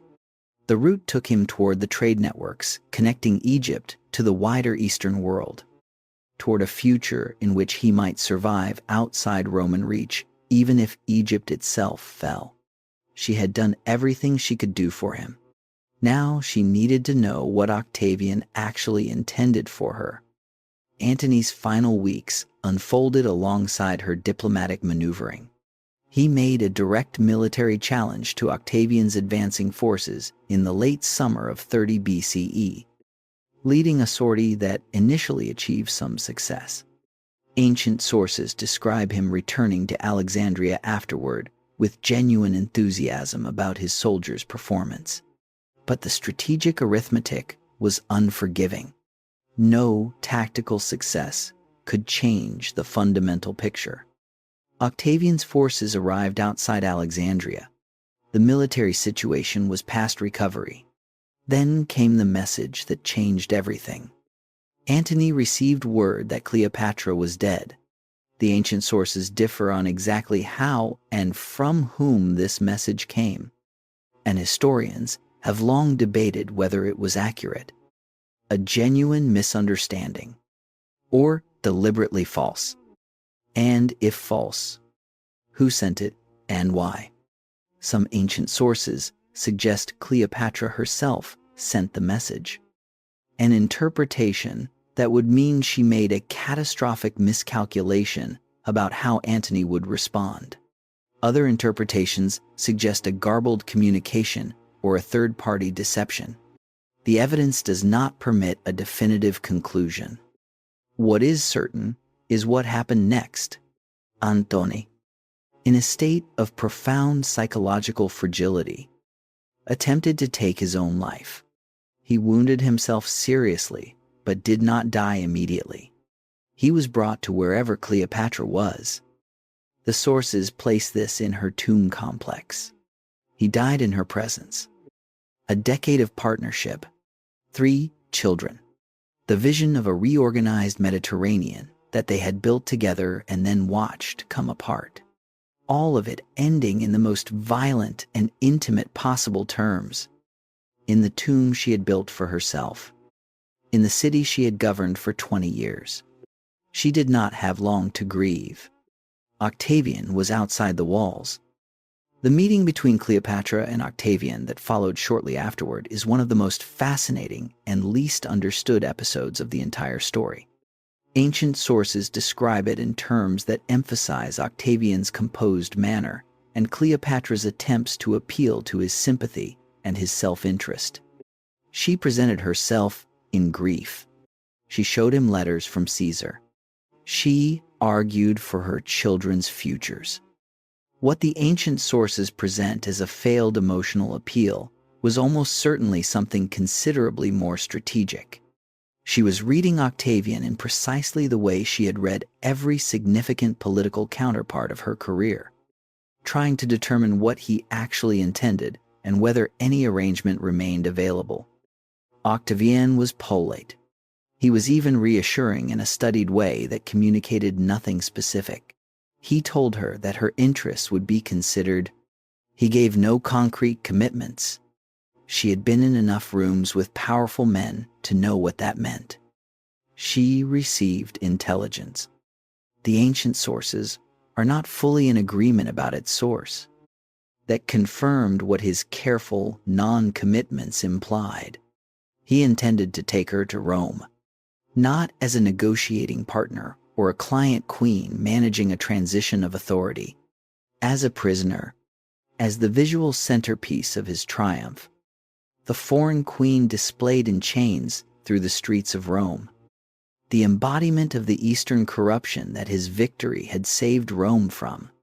For a woman who had spent 20 years governing Egypt as the human embodiment of Isis, who had presented herself to her people and to the world as the legitimate heir of 3,000 years of pharaonic tradition, who had sat on golden thrones and received the most powerful men of her age.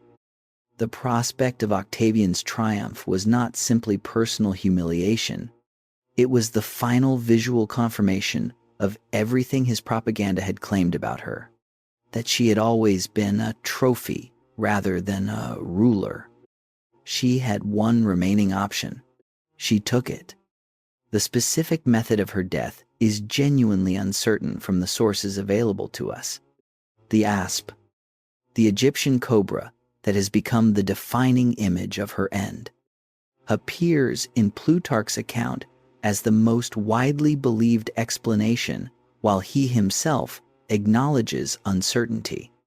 Other ancient sources suggest poison, possibly a substance she had been researching and preparing with the pharmacological knowledge her education had given her.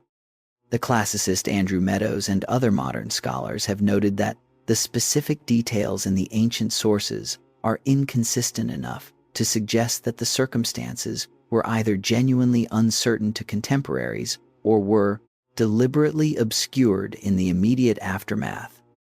What the sources agree on is that she died around the 12th of August, 30 BCE, in her tomb in Alexandria. At approximately 39 years of age, she was found arranged in the royal regalia, in the posture of a queen, not a prisoner. A pharaoh, Octavian, according to the ancient sources, was frustrated rather than relieved. He had wanted her alive for his triumph. He summoned physicians in an attempt to revive her. The efforts were either too late or never had any realistic prospect of success. He had her buried with Antony, according to her own instructions. It was one of the few things she asked for that he granted. Caesarion was lured back from his journey south by a tutor who told him that Octavian intended to make him king of Egypt. The tutor was working for Octavian. Caesarion was captured and killed. He was approximately 17 years old, according to at least one ancient account. His death was accompanied by a remark attributed to one of Octavian's advisors that too many Caesars were not a good thing. Cleopatra's Three Children by Antony, the twins Alexander Helios and Cleopatra Selene, and the younger Ptolemy Philadelphus, were taken to Rome and displayed in Octavian's triumph, walking behind a golden effigy of their mother. They were subsequently raised in the household of Octavia, Antony's Roman wife, which is perhaps the most extraordinary irony in a story full of extraordinary ironies. But Cleopatra Selene survived. She eventually became Queen of Mauritania through her marriage to a North African king. She named her son Ptolemy. The line so deliberately extinguished in Egypt continued, in the person of a queen in North Africa who had walked in chains through Rome as a child and found her way to a throne anyway. The last pharaoh of Egypt was dead. The kingdom she had governed for 20 years became a Roman province. Its grain flowed to Rome. Its treasury was emptied. Its 3,000-year tradition of independent governance was concluded. Egypt had not fallen because Cleopatra was weak or foolish or corrupted by love. It had fallen because she was fighting simultaneously against Octavian's military power and his narrative power, and because the forces arrayed against her were, in the end, larger than what any single person could overcome. She had come considerably closer than anyone had any right to expect, and the story Octavian intended to tell about her was already beginning to crack at its edges. Chapter 10. After Cleopatra, what Rome did to Egypt and why it mattered.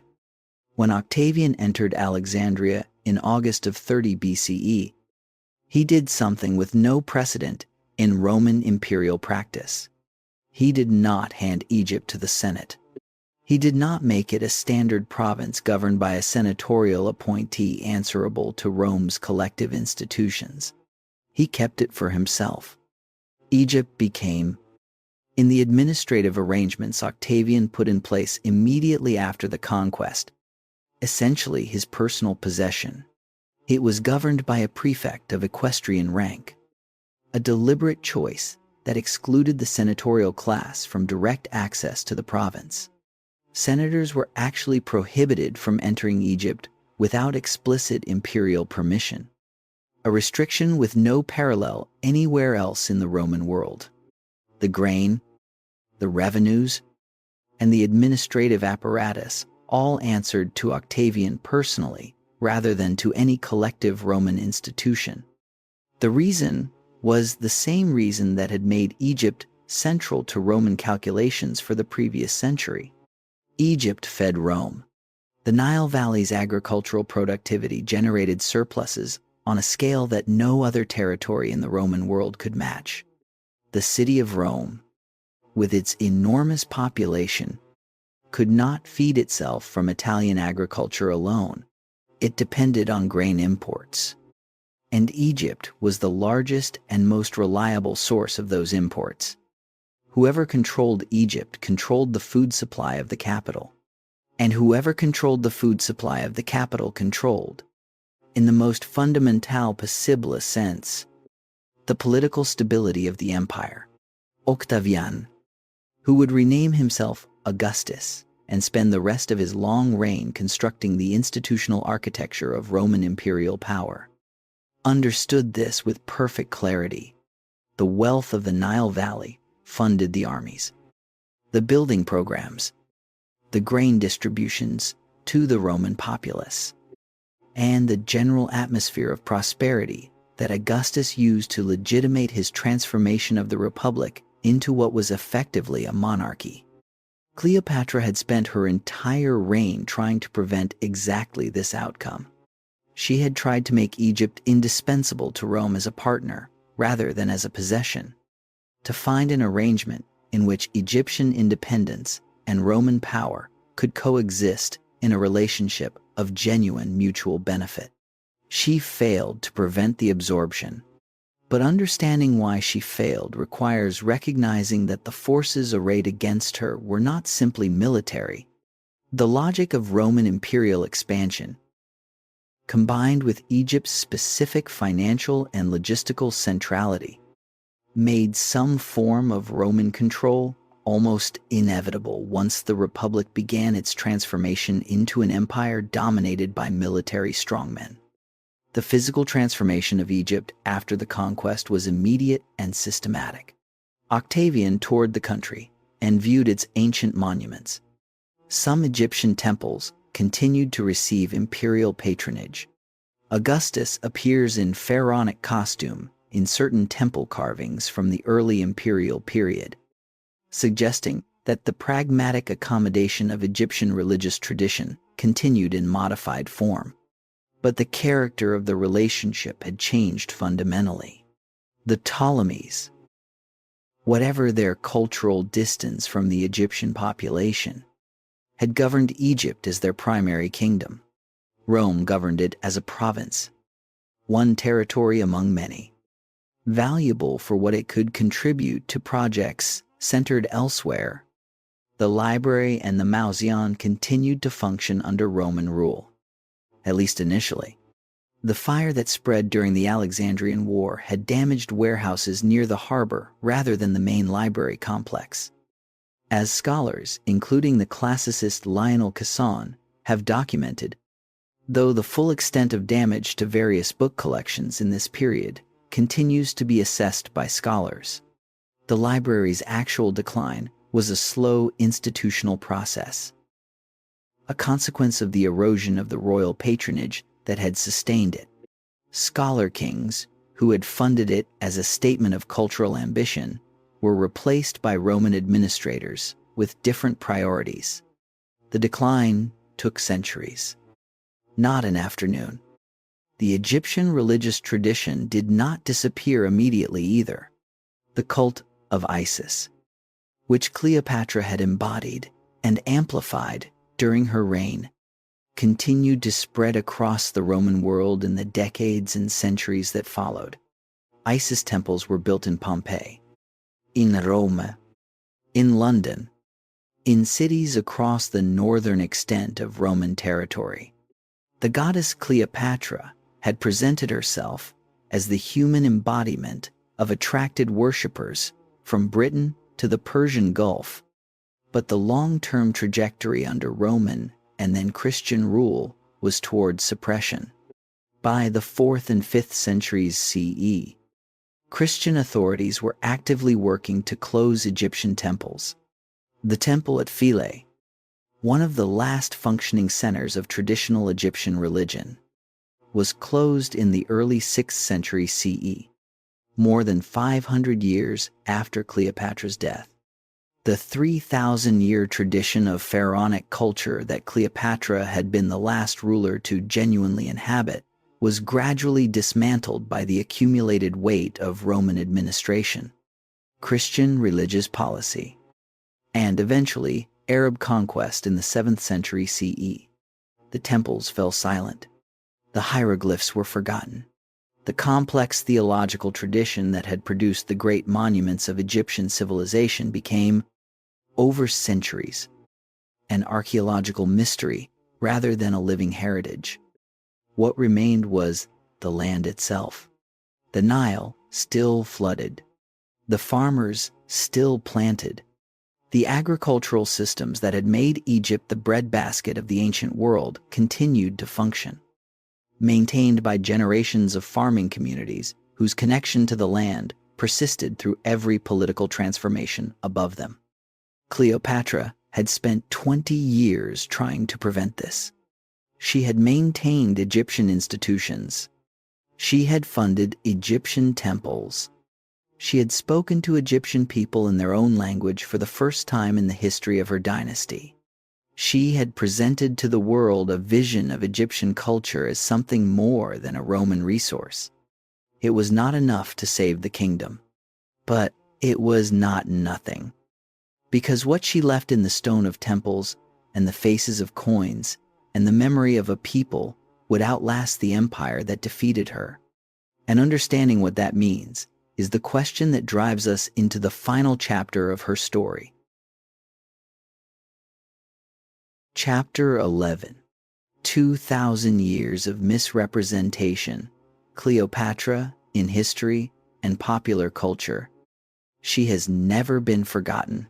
That much, at least, history got right. For 2,000 years, across every medium human culture has developed for telling stories, Cleopatra has been a persistent presence. She appears in medieval moral tales and Renaissance theater and 19th century painting and 20th century cinema and 21st century streaming platforms. She has been played by more actors, in more languages, across more cultural contexts than almost any other figure from the ancient world. And in almost every one of those retellings, she has been misrepresented, not always in the same way. The specific nature of the misrepresentation has changed with each era, reflecting the anxieties and assumptions of the culture doing the retelling. But the consistent thread running through 2,000 years of Cleopatra in culture is the thread Octavian wove into the original narrative. Her story is most often told as a story about what happens when a woman reaches too far, loves too dangerously, or threatens the order that powerful men are constructing. The poets of the Augustan age established the foundational images: Horace's fatal monstrum, Propertius's dangerous female commander whose influence represented a form of Roman masculine failure, Virgil's unnamed but unmistakable Eastern queen on the shield of Aeneas. These images, produced by some of the finest literary minds of antiquity in the immediate aftermath of her death, became the bedrock on which every subsequent Western representation was built. Medieval culture received her primarily through Latin texts, filtered through Christian moral frameworks. Giovanni Boccaccio placed her in his 14th century collection of famous women as a figure defined primarily by her beauty and her capacity to attract powerful men. Geoffrey Chaucer, in his Legend of Good Women, converted her into a model of feminine devotion and faithfulness to Antony, the most radical available medieval reframing, perhaps But it achieved the conversion by erasing virtually everything that made the historical Cleopatra significant. Shakespeare's Antony and Cleopatra, written around 1606, remains the most sophisticated literary engagement with the historical material that Western culture produced before the modern period. His Cleopatra is a figure of genuine complexity and theatrical power. Her intelligence is present and real. The play refuses easy moral judgment in ways that distinguish it from the Augustan literary tradition. But there is a revealing absence at the heart of it. The play begins when the political crisis with Rome is already fully developed. The 10 years of governing that came before, the famines managed, the temple complexes rebuilt, the economic decisions made. None of that appears. Not because Shakespeare lacked interest in her complexity, but because the sources available to him had already filtered out that part of her story. He wrote the Cleopatra that Roman sources had left him, which is Octavian's Cleopatra. The 19th century added the layer of Orientalism, Western culture's tendency to project onto the East a fantasy of excessive sensuality, dangerous femininity, and irrational passion found in Cleopatra, its most potent ancient embodiment. Painters produced an enormous body of Cleopatra imagery, emphasizing luxurious settings and exotic eroticism that told you considerably more about European male fantasy than about anything recoverable from 1st century BCE Alexandria. The governing queen was nowhere in those canvases. The exotic fantasy was everywhere. Hollywood inherited this visual tradition and amplified it to a global audience. The 1963 film, starring Elizabeth Taylor, remains the most culturally influential modern Cleopatra. Taylor's Cleopatra is politically aware and genuinely formidable in certain scenes. But the film's framing as a love story and its enormous visual emphasis on spectacle and beauty reinforce the romantic narrative at the expense of everything else. The woman who managed the famine of 43 BCE, the woman who spoke to Egyptian priests in their own language for the first time in the history of her dynasty, neither of those women appears on screen. Contemporary debates about Cleopatra's background and her representation in modern productions reflect genuine questions about who gets to claim and represent ancient figures across cultures. On the specific historical question of her lineage, the scholarly consensus among Egyptologists and classicists is relatively clear. She was Macedonian Greek by Dynasty, with some uncertainties about certain ancestral lines that cannot be resolved from available evidence. And Egyptian by cultural and political identity. Both of those things are simultaneously true. The tendency to force a choice between them reflects contemporary categorical thinking more than ancient historical reality. What all of these retellings share is the use of Cleopatra as a mirror. Each era sees in her story a reflection of its own concerns. The mirror that comes closest to the historical person is the one that reflects not what she symbolized to others, but what she actually did. She was a ruler. She governed a country. She made decisions with real consequences for real people across 20 years of reign. She spoke more languages than any previous ruler of her dynasty. According to ancient sources, she managed famines and funded temples and negotiated with emperors from a position of genuine authority. That person, the governing queen rather than the symbolic figure, is the one who has been most consistently lost. Recovering her, imperfectly and partially as the evidence allows, is the most important thing that serious engagement with her story can accomplish. Because when you recover her, the verdict becomes considerably clearer than 2,000 years of retelling might suggest. And that verdict, and what she left behind, is where the story ends. Chapter 12. The Verdict, Victim or Player, and What She Left Behind. Walk along the waterfront in modern Alexandria on a clear morning and look into the water of the eastern harbor. What you are looking at is not simply water. Beneath the surface, at a depth of several meters, lie the submerged remains of what archaeologists believe to be elements of the royal palace complex where Cleopatra governed for 2 decades. Ancient earthquakes and coastal subsidence gradually pulled the royal quarter beneath the harbor waters over the centuries after her death. Marine archaeologists and divers working in the harbor since the 1990s, including teams associated with the French marine archaeologist Franck Gaudiot, have located columns, statues, and architectural elements resting on the harbor floor. Sphinxes, obelisks, the physical remnants of the world she inhabited, visible to anyone willing to go below the surface and look. The palace is gone, but it is still there. That image is as good a starting point as any for answering the question we began with. Was Cleopatra a victim of Rome's ambition, or one of the most formidable political players in the ancient world?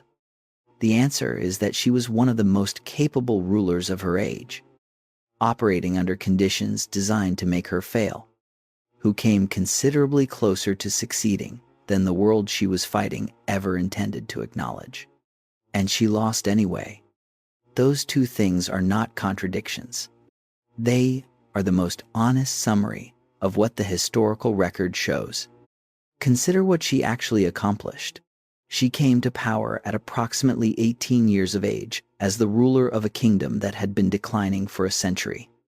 Financially subordinate to Rome, governed by a dynasty that had never fully committed to the civilization it ruled. Within 3 years, she had been expelled from her own capital. Within 4 years, she had negotiated her way back to the throne through a meeting that required smuggling herself past enemy soldiers and convincing Julius Caesar, one of history's most calculating minds, that backing her was in his interest. She then governed Egypt for 20 years.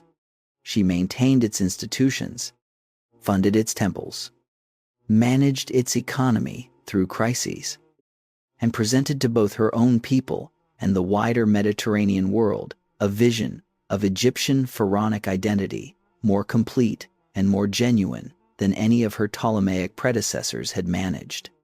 She raised the son of Julius Caesar as her co-ruler and made his existence a permanent political fact that Octavian eventually had to commit murder to eliminate. She formed 2 of the most consequential political partnerships in ancient history. And in both cases, she was not the junior partner in the arrangement.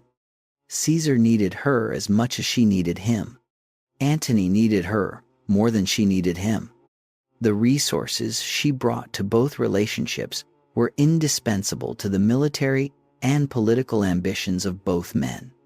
She forced Octavian, who controlled the most powerful military machine in the ancient world, to declare war on her personally, not on Antony. On her, he declared war on a queen as if she were a sovereign state, because in every practical sense, she was one. And because he understood that his narrative of Roman virtue defending itself against Eastern corruption required her to be the enemy, rather than simply a subordinate part of a Roman civil war. She then conducted, in the final months of her life with the resources of a kingdom that had already lost the military confrontation, a diplomatic campaign of genuine sophistication that kept multiple options open until the last possible moment. She was not defeated by superior intelligence or superior strategy. She was defeated by the convergence of Roman military power, the political defections of allies who calculated that Octavian was winning, and the specific vulnerability created by Antony's psychological collapse in the final months. And at the end, when it became clear that no arrangement available would allow her to survive on terms she found acceptable, She chose the manner of her own death with the same deliberateness she had brought to every significant decision of her reign. Octavian had wanted a prisoner. He got a pharaoh, arranged in her royal regalia in the tomb she had built for herself. That is not victimhood. That is agency exercised under impossible circumstances, right up to the final moment. But she lost, and understanding why matters as much as understanding how she fought. She lost because the logic of Roman imperial expansion, combined with Egypt's specific financial and logistical centrality to Roman power, made some form of Roman absorption of Egypt almost inevitable once the Republic began its transformation into an empire.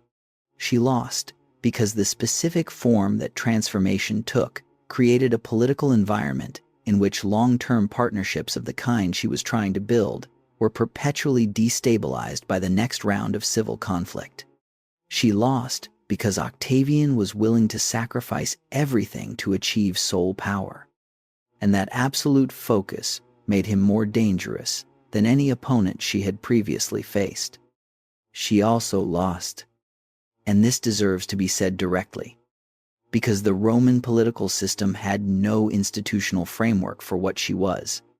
She was a sovereign ruler of a major state who happened to be female, and the Roman political imagination had no place for that category except as a threat requiring elimination.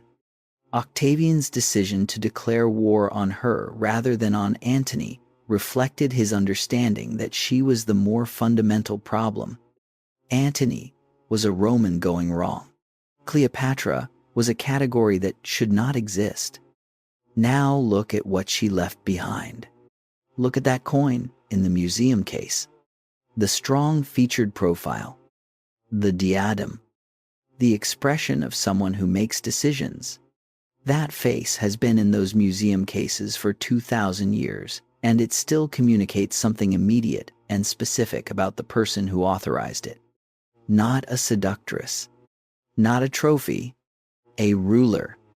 Look at the walls of the temple at Dendera, where her image carved in the pharaonic posture has survived earthquakes and conquests and centuries of changing rulers, and still stands on the banks of the Nile, still showing a woman who understood what it meant to govern Egypt in the fullest expression of its own tradition. Think about the Coptic language, the descendant of ancient Egyptian, maintained in liturgical use by Egypt's Christian community across more than 15 centuries of Arabic dominance. When the French scholar Jean-François Champollion deciphered the Rosetta Stone in 1822 and unlocked 3,000 years of pharaonic writing for the modern world, Coptic was one of the essential keys he used. In a meaningful sense, there is a chain of linguistic survival connecting the language that Cleopatra was the first of her dynasty to learn to the modern understanding of all of ancient Egyptian civilization. She learned it. Her people preserved it. The world eventually read it. Think about Cleopatra Selene, the daughter who walked in chains through Rome as a child, who became Queen of Mauritania, who named her son Ptolemy, who carried forward, in a different kingdom and a different context, the same instinct her mother had possessed. That power, properly claimed, does not disappear just because someone tries to chain it. Think about the submerged palace in Alexandria's harbor. Still there, still waiting, below the surface of a city that has been conquered and rebuilt over 2,000 years, and still carries her name in its streets and its stories, and the memory of what was built there once, on an island of accumulated human ambition, at the edge of the ancient world. The world Cleopatra was trying to build did not survive her. Caesarion was murdered. Egypt became a Roman province. The library declined. The temples eventually fell silent. The hieroglyphs were forgotten for more than 1,000 years. But she was not forgotten. And there's something in that persistence. that refusal of the complete erasure that Octavian intended, that feels entirely appropriate for a woman who spent her entire career refusing to accept that the options available to her were limited to the ones her opponents wanted her to see. Octavian wanted to reduce her to a cautionary tale. 2,000 years of engagement with her story have produced something considerably more complicated and considerably more interesting. They have produced a conversation, still ongoing, about power and intelligence and the stubborn persistence of remarkable people against the forces that history deploys to contain them. The last pharaoh of Egypt died in her tomb in August of 30 BCE, arranged in her royal regalia, on her own terms rather than Octavian's. The conversation she started has not ended. It is still going. And now you are part of it.